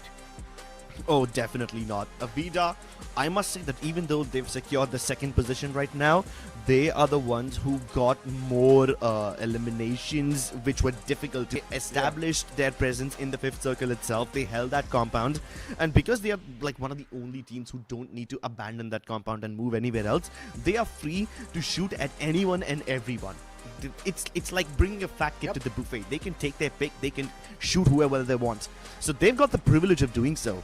But Avida did not have that privilege. They had to jump ahead of every other team, use the middle launchpad to get to an advantageous position through the Tetris territory, and then they had to get all those eliminations. So even though Avida come in second, they still lead the overall standings by a mile, 91 points to their name. And I'm pretty sure that in the next few games, they will already breach the 100-point barrier.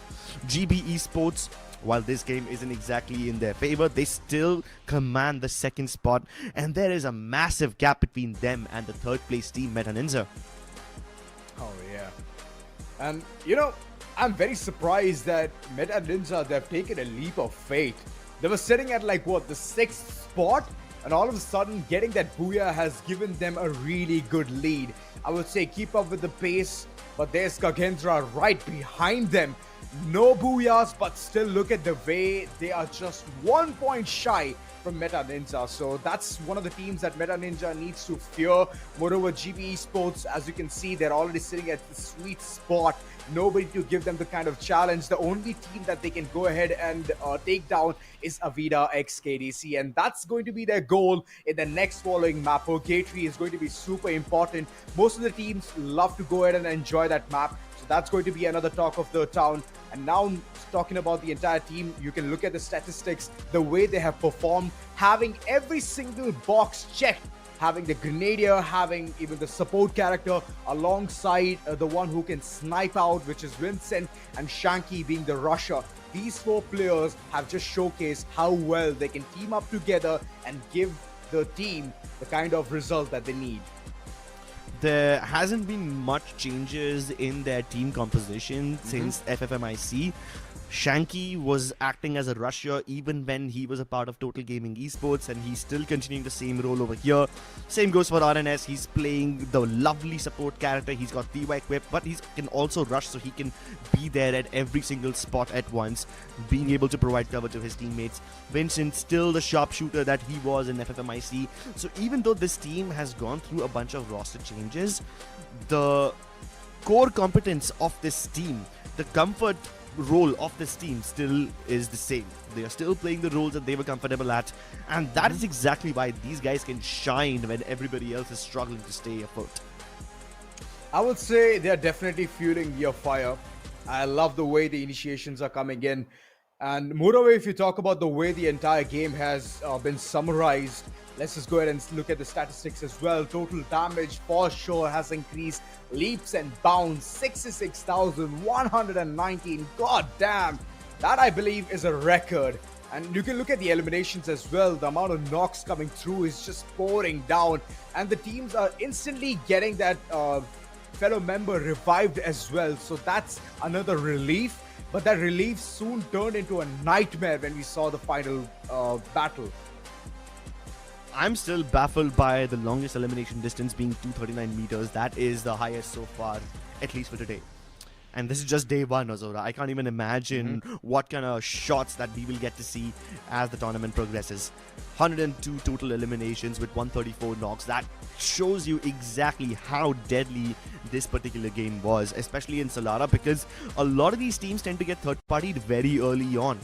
The only way these guys can get to 102 total eliminations is because one or the other person from that team manages to go ahead and res their players, and then now there's more bodies that are available to be shot at. That's exactly why there's so many eliminations in this game, and all the teams who were able to hunt down their fellow stragglers who were trying to revive their teammates would have farmed all of these elimination points. So it's gonna be a mutually beneficial game for almost every single aggressive team. And that's how you can go ahead and keep creating that difference, right, Krebs? I love the way all of these teams have already showcased that they are to be feared. Specifically, if I talk about GB, Avida, XKDC, they have been doing such marvelous job. But why are only these two names stuck up to our minds? What about the others? What about Fangs? What about Nightmare Esports, Rising Gods? All of these teams, they're still like on the very much towards the bottom of the end. So might as well catch up to the rope and slowly climb on top, as we have just 2 more games left. And from here on, tomorrow will be even another day where it's going to be a change of pace. It's going to be a change of entire group altogether. And you have to again start reading them, reeling them in the starting few maps. So why take the entire hassle when you already know what lobby you're going up against? So now's the time to hit where it hurts the most, as Purgatory will be the next following map. Yep, and Purgatory will not be as forgiving. At least in the map of Solara, you have the opportunity to make up for your losses by getting a bunch of eliminations. There's plenty of third-party opportunities, and even if you lose a couple of your players in that rush, there's many vending machines which are very easily accessible thanks to the slide track, so you have that second chance. Purgatory is not gonna be as forgiving.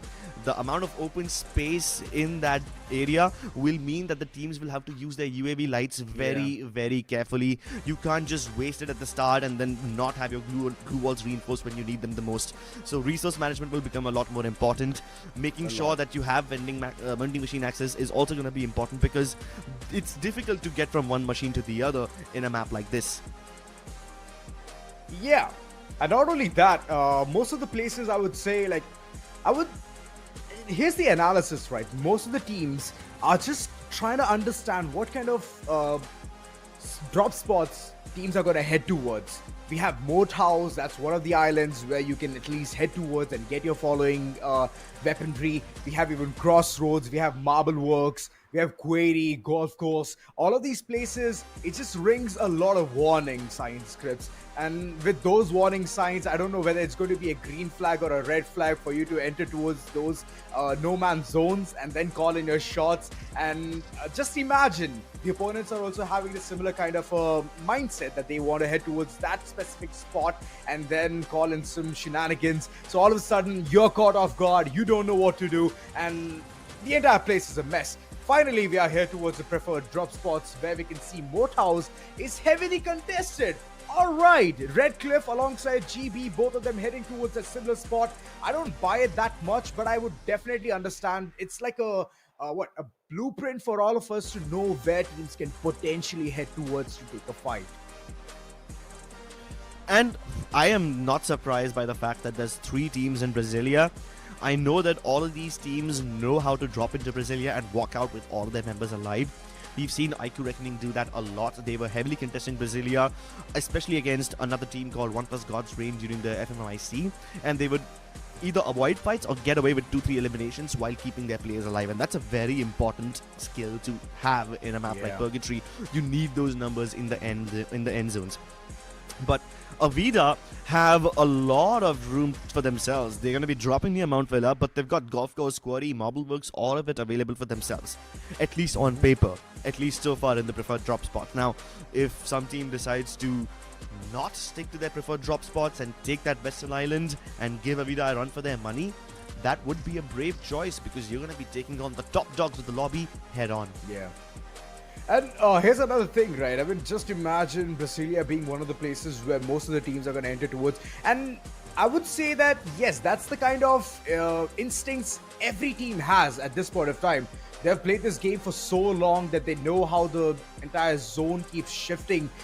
So reaching towards a dead center and then just holding that control till the end seems like a very good deal, but just against 3 teams or all of the lobby heading all the way towards the smack center to gain that control is that bit difficult. So that's what I would say. Most of the teams are trying to slowly but surely make their way forward and then take those fights. And in the middle of rotations, if teams think about calling in quits and running away from that very spot, that is going to be very problematic. So I'm very excited to see how well Purgatory is going to give us the results, whether it's going to be result oriented or the elimination oriented part of it. It's all going to be a big question mark to which we will get the answers real soon. But those teams who are yet to be seen, which is going to be iQOO Reckoning, Revenant, Xspark, we have even Fangs to go ahead and showcase how well they can perform Crips. All of these questions, my oh my, will they be answered?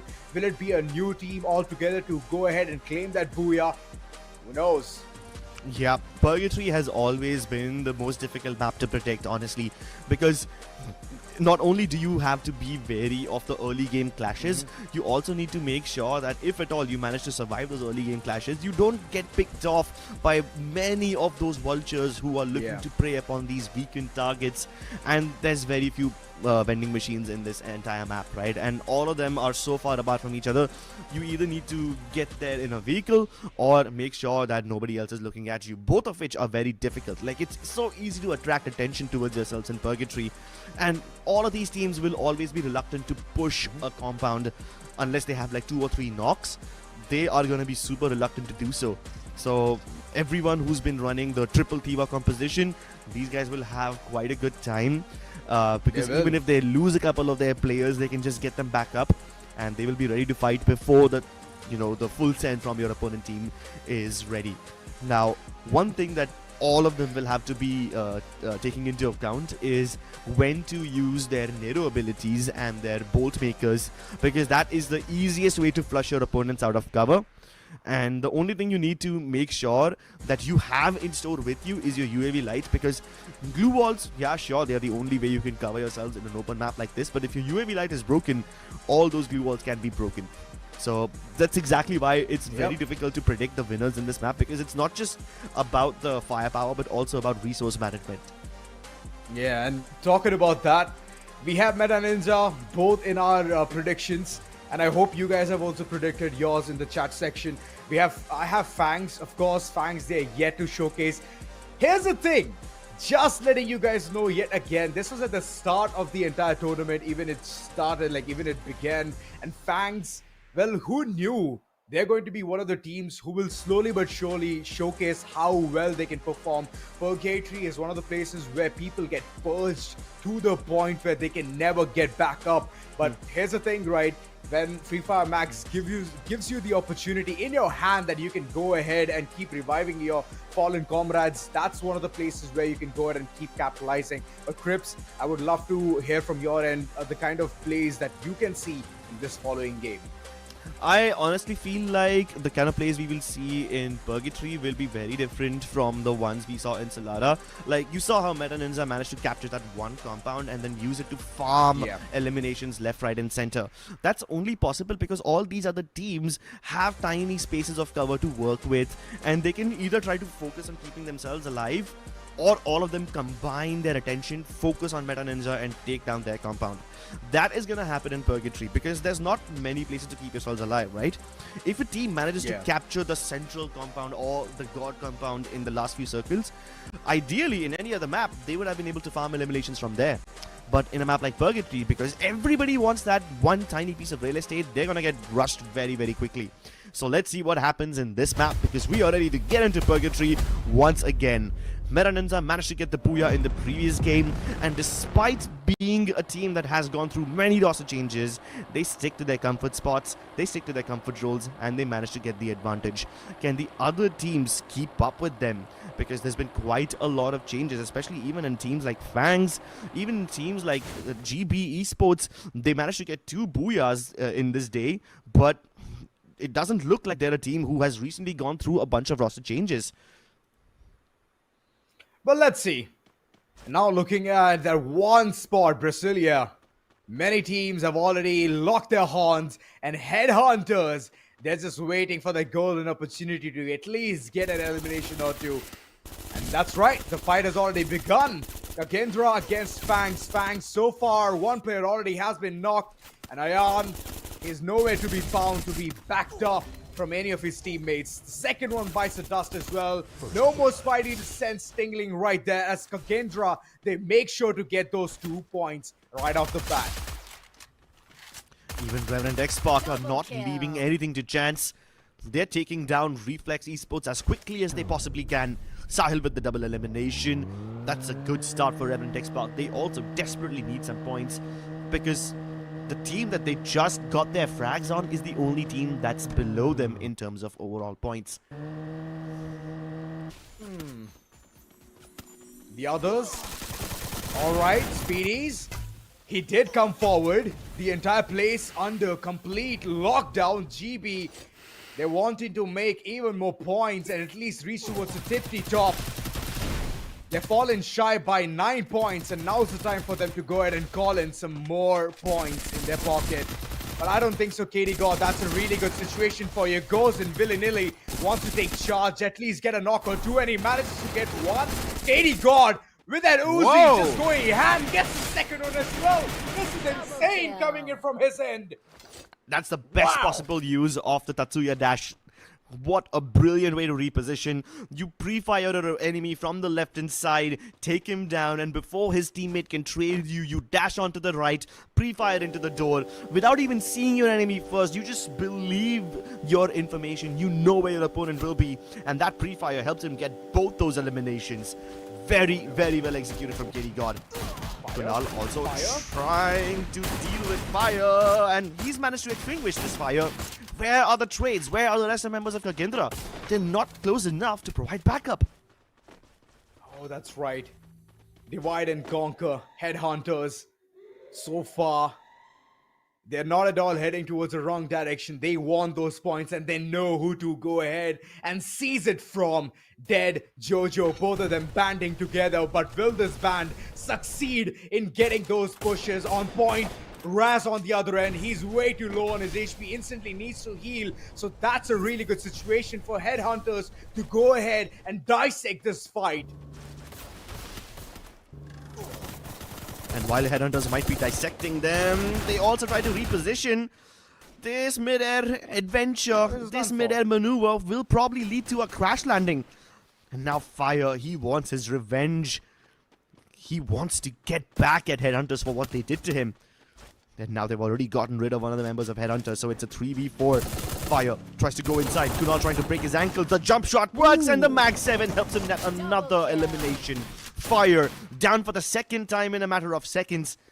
But that leaves Kunal all by himself. Arsh is bleeding out. Kunal needs to get out of here. Raz right behind him. Hot pursuit. And he's trying to juke them. No. But no, Jojo finds him. Well, Jojo's bizarre adventure carries forward as Kagendra. They're still alive. What a lovely way to go ahead and take this battle head on. That's what happens if you give Kagendra the space to bring back fire into the picture. Headhunters, they look very confident, but now, speaking about this one team, Revenant Xspark, they're completely being plushied upon. And Ghazi, sir, he knows where the opponents are. Pot shots taken, absolutely making Revenant Xspark on their toes to run away from this fight, as fighting will not be that easy. Wait, what? Tables turn? Speedies, he's the only man standing? Wait, how did this even happen? Revenant Xspark is sparking it up for up a notch. They just say 3, 2, 1 and they peek out, man. All at once. Yeah. That was the last man standing. Wait. Hello? GB, they have been eliminated? From double booyahs back to getting eliminated as the first team. One of the first teams, rather. That's a massive twist of fate for this team. I can say the same for Meta Ninja. They just got a booyah in the previous game, and now they are down to one player alone. Yeah, that's a rough start for both these teams who have been flying all throughout the day. That's what happens when you always get the Booyah and you have the target on your back.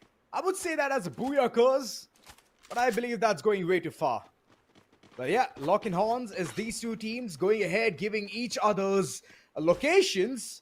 It's like ping me whenever you're reaching close to us. As Nightmare and Revenant, they're way too far from each other. And how did they even go ahead and lock this bounty? I have no clue. I guess they just let it slip. They just have a good way to track where your opponents are. But yeah, this information isn't exactly useful unless you manage to make a fast rotation towards Brasilia in the center of the circle, which I believe that's where the circle will shrink towards. I am kind of concerned for Revenant Xspark though, because they are just minutes away from locking horns against Avida. Yeah. And if none of them actually end up locking horns and they just take the bridge across, they're gonna run into Kagendra. Ooh, that's not a team that you need to go ahead and lock horns with. But Redcliffe, in the middle of all of that, they've been taken down one by one. Right now, just running away for his dear life. Ashik, he thinks that he can survive the Wrath, and he very well is true about that. But this is one of the teams that we would love to see. Revenant Xspark, they cleaned house with GB, and now let's see what they can do against Avida XKDC. Avida, they are one step ahead, always dubstepping, knowing where the opponents are going to reach up towards. And Sahil, he's way too low on his HP. One shot can take him away, and that's what happens against him. Revenant Xspark, in the matter of time, they've chosen to run away from the fight. That is the wiser call over here. They are heavily outmatched mechanically. I mean, that dash from Tawan just shows you exactly what you need to know, right? He dashes right past his opponent, knows that Sahil will follow that exact same pathing. There's only a tiny gap between those two glue walls. He knows that Sahil has to come over here. And by the time Sahil even peeks around the corner, Tawan has his crosses placed over there already, ready to pull the trigger. And that's how you bait your opponents into your crosshairs. It's almost like he doesn't even have to adjust his aim. His opponents come in and sit right in his crosshair, making it easy. Avida once again continuing their dominance, and now they have a nice easy rotation into the deeper ends of the circle. They don't want to rotate into the safe spot. They want to hunt down the last member of Revenant Xspark. It's basically the Fast and Furious over here, because Black is running away in his vehicle as fast as he can accelerate. But there's only so much that he can do, because Avida also have vehicles of their own and they're chasing him down. It's always for the family, isn't it? Yep, Pablo.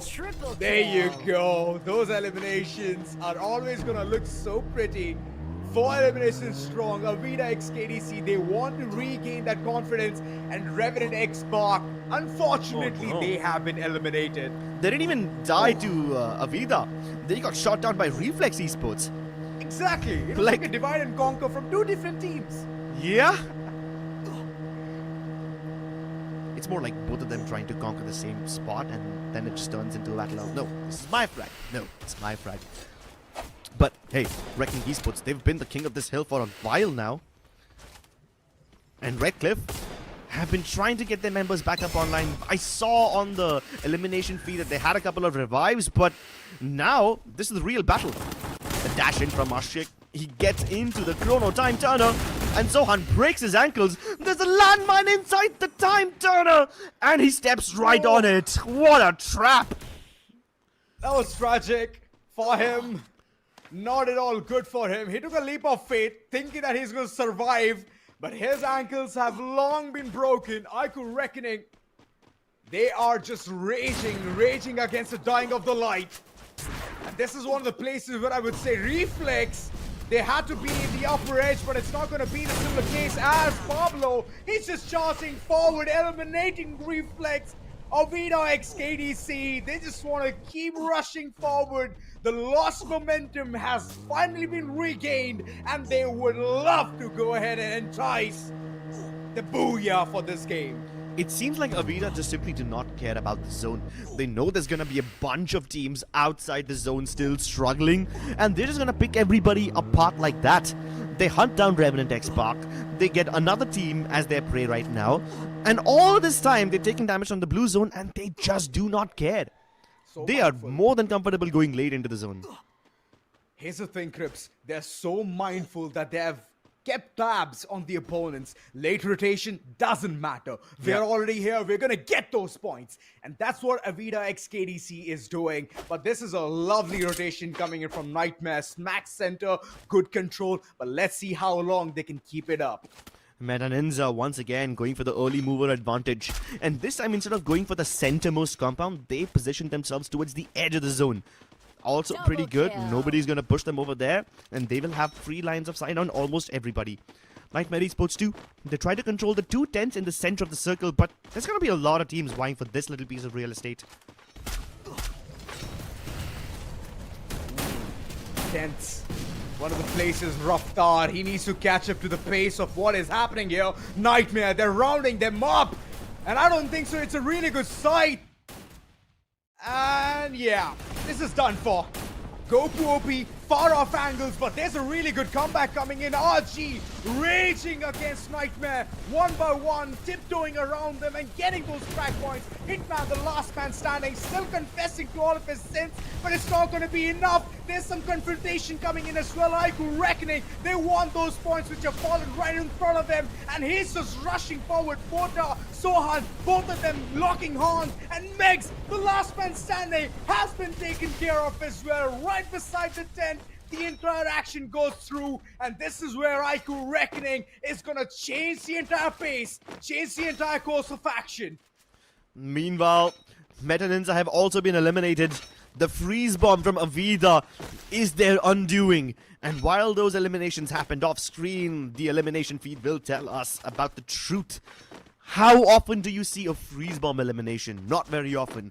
That just tells you how good Avida are at using their utility. Reckoning now have stolen one of the most viable pieces of real estate. These 2 tents don't provide much cover, but they do give you a great amount of visual confirmation on where your opponents could be.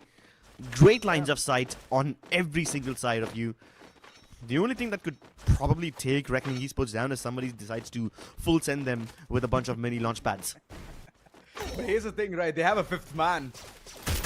They have the turret waiting. If there's going to be any kind of a flank or shenanigan coming from any team, it's going to be taken care of. Raz right in front. Faces the Raz. The couple eliminations coming through. Sohan just going ahead. Ham and gets those points. 12 total eliminations is what this team is having. All of a sudden, they have shipped up the gear, but it's Avida XKDC right in front, and Sohan, he needs to be very aware about his whereabouts, and Ronit on the other end. This entire team is going inside the cocoon, is going inside the tent, but they need saving. They need at least another team to third party this particular spot, which is not going to happen.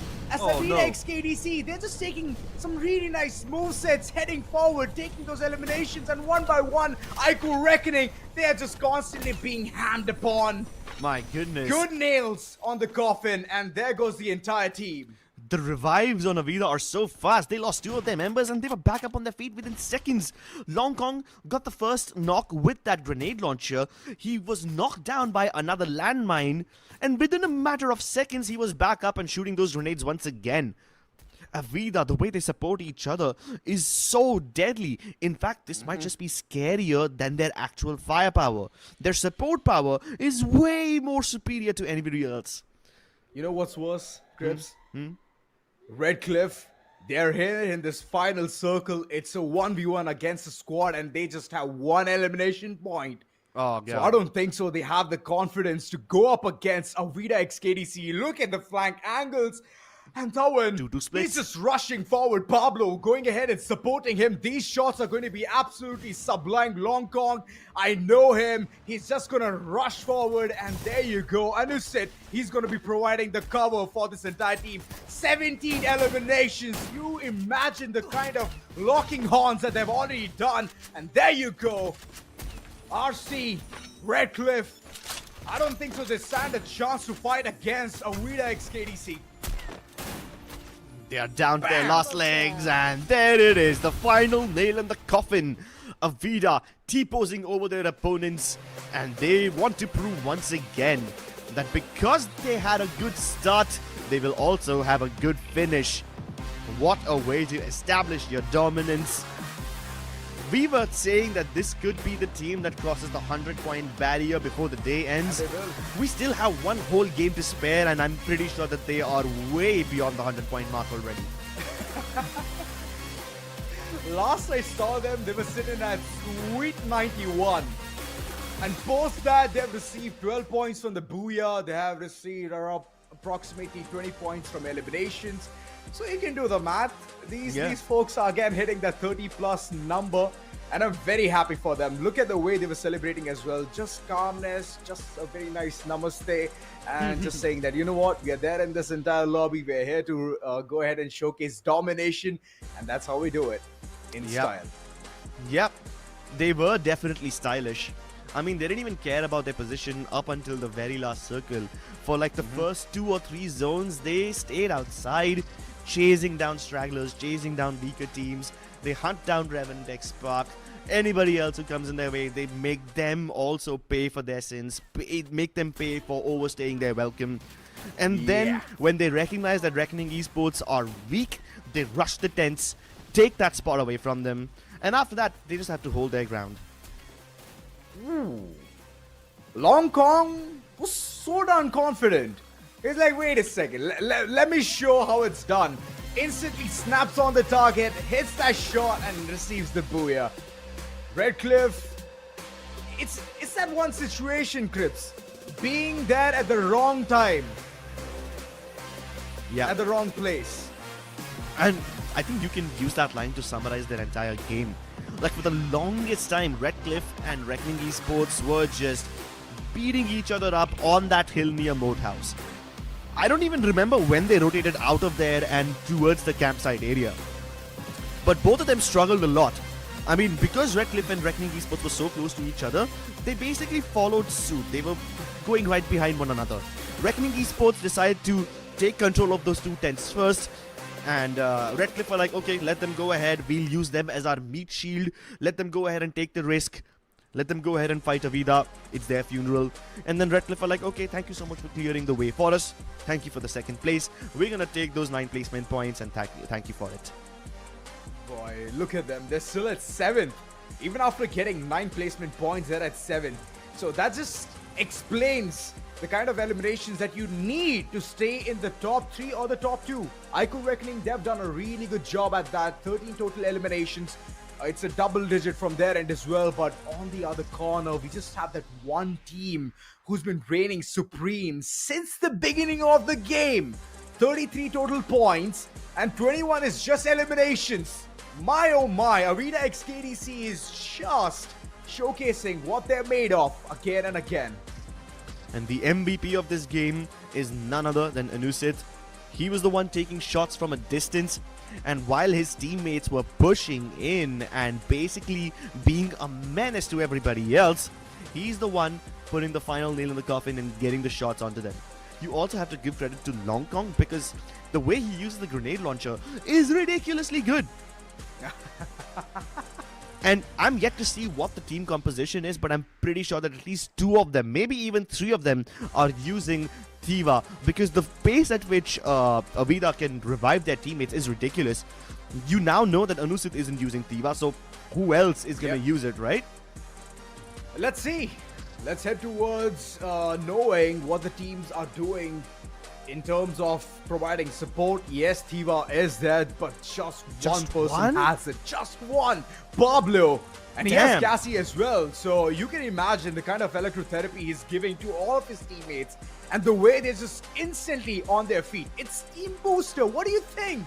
The Team Booster is coming in handy again and again. It's all you have to do is you have to deploy it, and once you have deployed it, you can easily get that revival on your fallen comrade. So that's a really good presence of mind. And so far, Avida XKDC is so, like 100% in the game is all thanks to the kind of versatility that they have. They have a grenadier, they have a person who can go ahead and snipe for them, they have a support character as well as Pablo alongside a rusher. So you know from this corner itself how well they're performing. Yeah, but given the way how Avida have been reviving, not just in Purgatory, right? Even in the previous game in Solana, you saw how there were like 2 of their teammates down on their knees, and before Meta Ninja could push them, they had everybody up.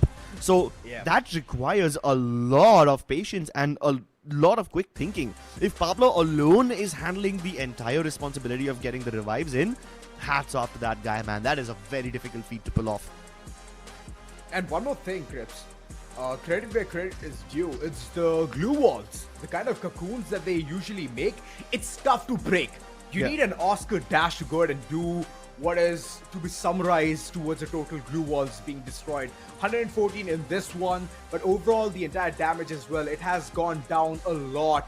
But in the next following one, which is going to be Kalahari, is where I believe all of these numbers are again going to be kicked up a lot of notches. Because we know what happens there. It's a sniper's paradise. We know there's a lot of sand in and around that area, but still the way players just go ahead and sneak around that corner and perfectly hit the sweet spot, that's going to be lovely to see. Yep. And I want to see if Avida can keep up their dominant performance in a map like Kalahari, because a lot of other teams happen to be pretty strong on that map. So Kalahari is one of those games where even if you manage to control the central spot, even if you manage to get the best possible spot in that last game, you're not guaranteed a Booyah, because the tides can turn very easily in Kalahari. But I want to see what happens at the start of the game. I want to see if we have any possible early game contestants or maybe drop clashes. Let's take a look at the preferred drop spots. Now, obviously you need to take this with a pinch of salt. The teams won't always go wherever they say they will go. But for now, you can clearly see that Refinery is going to be contested by Avida and iQOO Reckoning. Command Post is going to be contested by Reflex as well as Redcliffe. Santa Katrina, GB seem to be alone over there, but it is a very hot spot. I wouldn't be surprised if someone else drops over there as well. Meta Ninja sticking to the sub. They've been sticking to this spot since the last year. So that is very, on brand with their behavior. I think Meta Ninja will probably just go there and not change their drop spot. But everybody else, you can never really tell. I really like the way Nightmare have already decided to head towards Council Hall. It's a really good spot. I do understand you can get some really good loot, but eventually you have to head towards the mid as well, right? So Bayfront is going to be one of the places where things are going to be very heated up, as from the shrines we have headhunters moving down south. Of course, the circle either ways, if it heads towards the dead center, then it's going to be problematic for most of the teams who are heading from per se west end or the eastern end or from the southern end. So Refinery, one of the spots where if you can get an early control, it'll be very, very advantageous for you. Yep. And if Avida get control of that central spot, then it's basically GG for every other team. It's the winning formula for them. So Avida need to put their best foot forward and hold that place on lockdown. For everyone else though, it is an opportunity to make a comeback. It's the last game of the day for groups B and C, and they won't get a lot of other chances. So they need to pull up their stocks and get up there. So far, there were a few teams, especially Reckoning and Revenant Xspark, who were struggling towards the bottom of the points table. But in the previous game, they both managed to get 10 points, 11 points each. So they should be somewhere towards the middle order now. But hey, you need to be a lot more consistent if you want to get into the top 10. Keep in mind, that's your only goal for now. This is the BR Play-Ins. 18 teams will play over here. Only 10 of them will proceed to the next week, where we will have invited teams also joining us. Exactly. And for that, you have to, like you mentioned, Crips, you need to have that A game alongside the consistency as well. And that's where most of the teams are just lacking. Meta Ninja as well, it was a really good initiative. They got a Booyah, but post that, they could not do much. So take an example, understand what just happened in the previous one. And Kalahari, do it your best. Know what not to do, know what to do right. And I believe that's how you can crack the Da Vinci Code. But now moving forward towards our top 3 picks, let's just straight away head towards it. Yep. I'm kind of excited for these ones because even though Redcliffe haven't exactly had the best time in the tournament so far, the stats show that Kalahari is their favorite map, which is why I've picked them. Obviously, I know for a fact that stats can be misleading sometimes because these stats That's are right. from Free Fire Bangladesh Championship, and they might not be relevant in the Asia Invitational, but I want to place my faith in them. I want to place my faith in an underdog, so that's why I've picked Redcliffe as my #1 contender. As for Meta Ninza and Nightmare Esports, I don't think I need to explain why I picked them. I have faith in these teams. They're very elimination-hungry teams, so I think they can hold their own.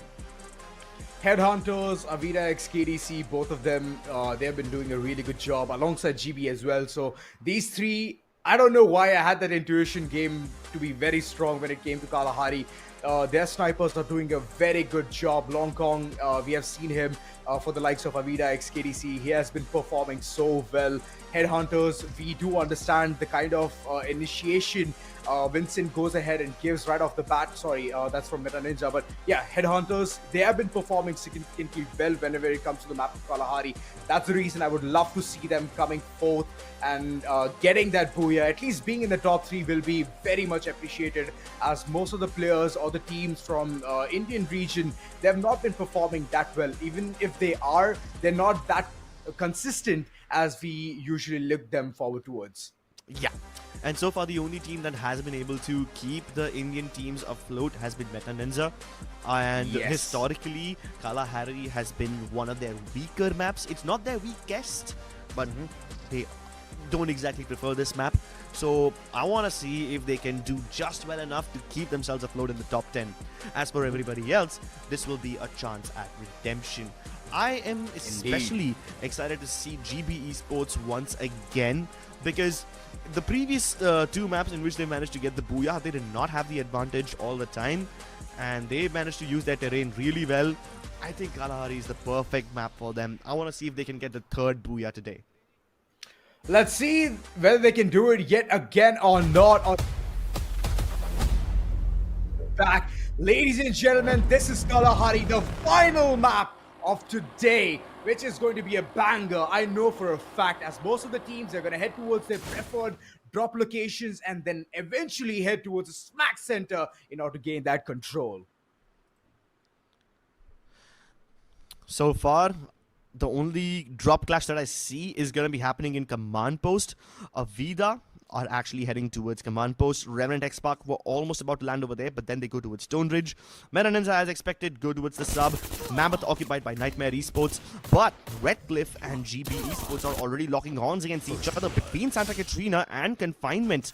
The full roster of this team isn't even available for the fight. It's just a few stragglers who managed to land close enough to each other, locking horns. And Ashik and Ashifi, they already have lost their lives. Alright. Headhunters, all eyes on the prize. They're slowly getting those elimination games up. And yeah, if this continues, if they keep having these hot pursuits against Megs, then yeah, they can keep getting those eliminations on point. But now they're entering towards that one zone, which will constantly be giving them a chip damage or 2 if they come in the right contact. The entire place is up for blaze. Kunal in the middle of all of that. He thought that he could outsmart the opponents, but RG, they were one step ahead. And Megs, he finally receives that one redemption point in his pocket. Yeah, that's what happens when you go through the open land into the Bayfront area. Your opponent will always use the TPP to their advantage. And if you can't place your glue wall down quickly enough, it's going to be dangerous. RG break down that UAV elite that his opponents has used. And now they know that Headhunters might try to go back towards that recall tower or the vending machine. Both of them are quite close to each other. Kunal already brought down. So RG are unable to stop that revive. But I want to see what happens next. Meanwhile, elsewhere in Stone Ridge, you have Avida going up against Revenant Xspark. Keep in mind that both these teams were about to land in command post, but then Revenant Xspark decided to not go there and avoid the drop clash. Well, it seems like they can't avoid it for too long, because Avida will push down south and take a fight with them anyway. Ooh. This has gone on for way too long. Headhunters, come on. It's either you win it or you straight up run away from here. And that's one thing that I would say for the arch nemesis as well. Both of them, RG, well, what they're doing is they're just trying to assess where the opponents are. And finally, Arsh, he's already up that antique. knowing where the opponents are, giving him the insight of where they can potentially be. He's slowly lurking in the shadows, and this glue wall is going to give away his location. Height advantage was there, but again, was being highlighted. Hold on. Why is KD God fighting members of Red Cliff? I thought they were under assault by Avida. I think that Revenant Xspark might have bitten off a bit more than they can chew. Or maybe RC have strayed too far into the enemy territory because they were towards Council Hall. How are they losing teammates near Stone Ridge? That is a ridiculous split from Red Cliff, and that doesn't make sense to me at least. Avida, on the other hand, they will be more than happy to take off stragglers that they know won't be able to trade each other. Oh yeah. iQOO Reckoning. They are pretty confident in this one. In which case, in the previous one, they did reach at least top 3. So that's going to be helpful for them.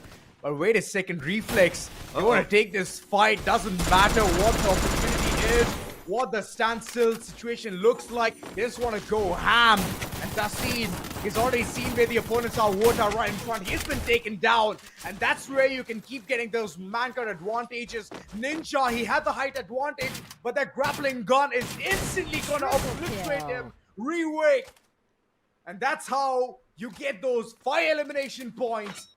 But I still think there is one player, a couple of them, running around, trying to bring back those fallen two comrades. You know, trying to dance around that bubble. How much longer can he keep himself alive? Not much longer at all. As Nightmare Esports are farming upon Meta Ninja, they just need to find that last guy. And once they do, they will have eliminated him. But Vincent and Shanky are far away from here, and Vincent manages to rest the 2 of their fallen comrades as well. So Meta Ninja should be able to hold on to their own for a while at least. Oh boy. At least for today, RG can't change anything. They have been completely eliminated from this entire map of Kalahari, so... Sorry to cut you off, Azura, but take a look at RC's positions. They've got 2 players in Bayfront and 2 players in Stone Ridge. Yeah. That's a ridiculous split. On the other hand, Avida were also confused by this massive split because they know for a fact that they saw a couple of teams in Stone Ridge, so they're trying to hunt down every single player who's in that area, but Revenant Xspark have already left. And now these 2 players of RC are gonna fight all 4 players of Meta Ninja, which is clearly gonna leave them at a disadvantage. It doesn't matter. You know, the entire point of having such a wide split is so that you can keep playing the revive game again and again and get those elimination points up. Yeah, and that's where RC is even more focused upon, and they're doing so well. There comes another elimination. Shanky, that's a really good presence of mind, but he needs to be even more mindful with this overall situation. 2 points right in front of him. At least that can give them the lead that they need. Meta Ninja. It's all on to Shanky, and he's just choosing a very nice standstill ground, slowly going ahead, falling down, dropping down, max 7 in hand, and this is just gonna yield to an elimination, which will be imminent. And there you go, hitting where it hurts the most, getting that point, and that one player who thinks he can outsmart the following 3 of them, it's going to be problematic for him. Yeah, he needs to run, man. He needs to run as quickly as his nimble feet can carry him. And for him, not fast enough. Sure, a knock on RNS is acquired, but you can't secure that finish, so no points for you, my young friend. Meta Ninja, they've been running around a lot, and they've been trying to get as many eliminations as possible, but so far they only have 3. At least they've been rewarded for all their efforts. On the other hand, RC I think they've donated more points than they've acquired so far, even though they've been playing very aggressively. One mistake, it can cost you a lot. Revenant Xspark, all eyes on them now. Having 5 total elimination points.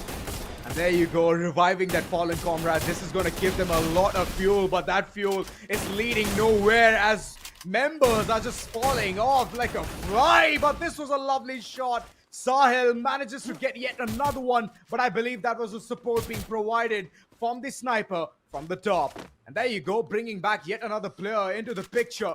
We have Speedies. Who knows where the opponents are, but a couple of them just rushing forward on him. Those spidey senses did not tingle, and it will yet again get him on his knees. And that's another point secured by Revenant Xspark. That nade was Knight from Speedies. He was trying to get the elimination on anyone who's using the vending machine, but Revenant Xspark are faster than that. They quickly scale up the walls and get the elimination on him. Reflex, on the other hand, they have been donated a lot of points so far, but every single point after this, they will have to earn it. And so far, they are losing players like Flies. Nightmare Esports are winning all these battles. And Mitla, he is running away as quickly as he can.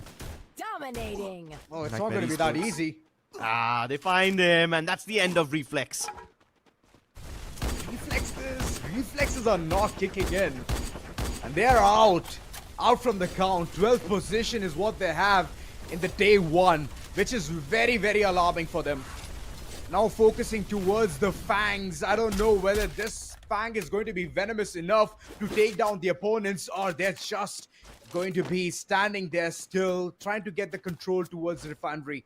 It's a very good spot. Most of the players head towards this specific corner itself just to get the loot and to know where the opponents are rotating from. So a good spot to be at, but it's very tough to contest against so many players heading towards that spot. Wait a second, Fangs love the spot where they are at. And this is going to give them such a good room, but one nade, imagine, one nade can obliterate the entire squad. And as the circle goes for a more of a central shift, all of these teams will now start to take their positions near refinery. Fang have already taken the satellite tower for themselves. Kage are near the spire, but it seems like Fire wants to get up on that spire. My goodness, I'm rhyming accidentally over here, but Fire really needs to be aware about the people on top of him. On the other hand, Avida, they are about to face down the remaining members of Redcliffe. But do Redcliffe know that this compound is already occupied? Yeah, didn't realize it now. Ashik, a little too late, takes the zip line but can't get away from there. And once again, Redcliffe end up donating another frag to Avida of all teams who don't even need that donation. They already have a lot of points to their name. And Fire, he's been taken down after getting a knock. That trade comes through really quickly. The battle for refinery raid is on, and Fang have been defanged. The venomous snakes exist no more. Kagendra control this entire area by themselves.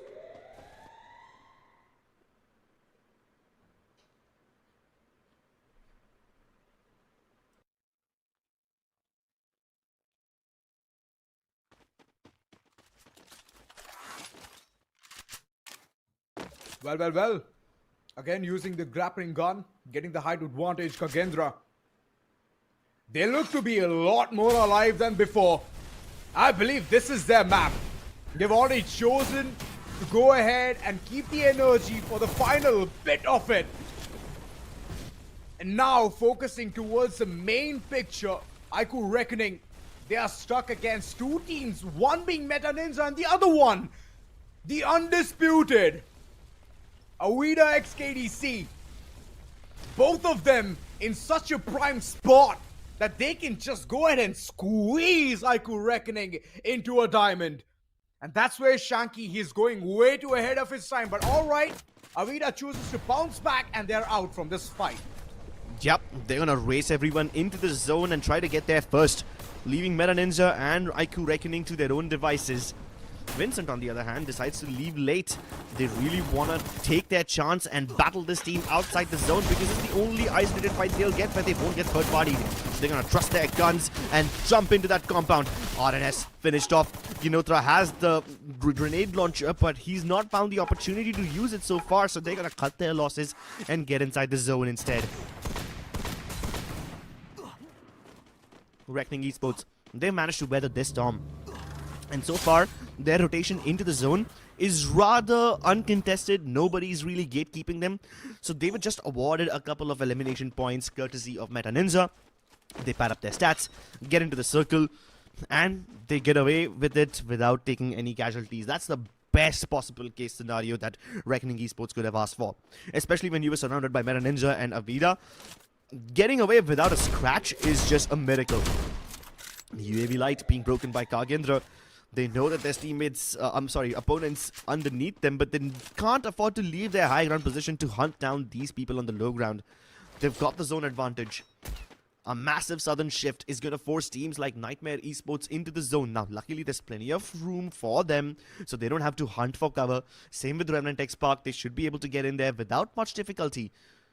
But Ninza will not be able to get in there without a fight because they will have to cross the treacherous valley. And from there, they can get shot down by both Revenant Xspark as well as Kagendra. That's going to be difficult. Yep. They're going to be walking through the entire place where it's filled with landmines. And look at the way those shots are coming through. Jojo! God damn! He just knows where to hit. And he just has that insight where the opponents are rotating from. That's some really good information. I bet there's an Alvaro being utilized at the same time. Now, Avida? Wait, what? Okay. Headhunters. Headhunters hunt down the biggest team in the lobby. That's incredible. And with Avida gone, it clears up the pathway for both Headhunters and Nightmare Esports, who are about to clash against each other towards the southern periphery of the circle. Oh no, Vincent. Meta Ninza, that one player stuck in the corner, the entire team eliminated. Meta Ninza, they could not find a vending machine nearby. And through which, now they have to think which spot they're at. They're at 4th. It's alright, they've already done the heavy lifting, and the others, but surely they're gonna make their way forward. They're in an Xspark, they're still at 10th position. They need some good amount of chunk points. They need good amount of eliminations, and Kagendra, as long as they're alive, it's not going to be that possible for them to do this. It's a triple layer sandwich. Kagendra on top, Revenant Xspark below them, and Nightmare at the bottom on the sandy dunes. Revenant Xspark are about to get challenged by Fire. He drops down.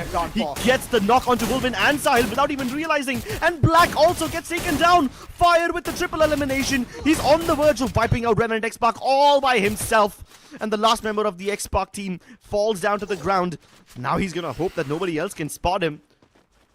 But Kagendra can't follow him downstairs. They know that Nightmare and Reckoning Esports are on the bottom. They cannot afford to take that risk. They must maintain their high ground advantage. Exactly. Oh no, I mean, he's been taken care of, the others slowly being strangled down, but finally the retaliation, it looks really good. Eliminations are inbound as RC, they've already bit the dust. Kunal on the other end, Headhunters, they're having a very tough time to stay surviving for a really long time as Ronit and the squad, iQOO Reckoning, they're just rushing forward in order to get even more points against Headhunters, but that's a big mistake. They shouldn't have chosen this one spot to take this entire fight, as it's right across the circle. Yeah, and Reckoning don't even have the high ground. For Headhunters, this must be like shooting a fish in a barrel. But they're getting shot from below. The feet, they're exposed and the glue wall doesn't cover it. Marvel has to be a superhero right now to keep his team alive. But no, this gamble backfires for Headhunters heavily. Oh my goodness. So far, I can see Kagendra, the one team who has the man count advantage. And there you go, another team bites the dust.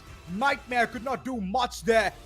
Slowly but surely, Jojo, he's constantly keeping tabs on where the opponents are. And if this happens, they can literally shoot 2 birds with 1 stone. I mean, they only have to target one of these birds because Revenant Xspark is down to just 1 man. They take care of Revenant Xspark and Reckoning Esports will end up doing the rest for them. And hold on, Revenant Xspark, they're turning the tides. 1v1v3, Kagendra gets an easy booyah if both these players end up fighting each other. And Kage, he decides he wants those points for himself. He's not gonna let Reckoning and Revenant fight each other. He's gonna get both those points for himself. And Kagendra get the booyah. Well, a lot of teams, I would say, Crips, they were just cutting around corners, thinking that this is the best way to deal with the situation. And that's where they were wrong. Height advantage always reigns supreme to any given opportunity. And Kagendra, well, they have for sure ended the entire day with a banger. Wow, what a way to start the day. or rather end the day for Kagendra, because these guys, they did not have the best position at the beginning. They had to fight for it. They wrestled control of Refinery, and then they took both the Spire building and the Satellite building for themselves. This gave them so much control and so much information over every other team that's rotating in. And then the idea to relinquish the high ground advantage and drop down to the ground, it shows how great their situational awareness is, because they know that the last two teams are going to be down to a single man roster. So they would much rather get both those points rather than let them fight each other, because every single point counts over here. Kagendra. They were just kicking off teams left, back and center like they were Pluto. Yeah. And if that is the case, Kagendra, where was this power from game 1? I mean, they always had the firepower, but they just got unlucky sometimes. You know, sometimes they bit off a bit more than they could chew. But now, they were in the best possible position. They had every single thing working out for them. And on top of that, not a lot of teams can get on top where they were. They had to go through the low ground areas. Like, for example, take a look at that fight between Reckoning and Headhunters. They're basically shooting at each other, and they basically give Kagendra a free win. Same with Meta Ninza. They had to go through the gauntlet to get into the safe zone. The only team who managed to get out of that position in time was Avida, and even they met their demise very early on. So basically every other team sabotaged each other, and they propelled Kagendra to the top. Kagendra, 28 total points, Nightmare trailing behind. We can see, wait, what? 4 Indian teams, back to back, back to back. Nice. Nightmare Esports, Revenant, Xspark, iQOO, Reckoning, Headhunters, all of them have performed really good when it comes to the final map of Kalahari. Meta Ninja in the middle of all of that. I did see them surviving for a longer time, but eventually they were found as well. So I would say it was a really good run overall, but for the teams like Reflex, Fangs, Rising Gods, it was problem in paradise. Oh yeah, definitely. That problem could not be solved. Hopefully they should be able to get the solutions to it in the next day, because this is the last game of the day, ladies and gentlemen. Goodness. So far, we've seen a double Booyah from GB. Meta Ninja managed to get a nice difficult Booyah on the map of Solana, but Avida, they showcased their dominance once again in the last map of Purgatory. And then finally, with the cherry on top of the cake, Kage take the final Booyah. Not a single Indian team. Alright, there's a one. But other than that, it could have been more than just that, right? We could see so many of them just dishing it out, trying their level best. Nightmare Esports, I was expecting them to get a Booyah as well.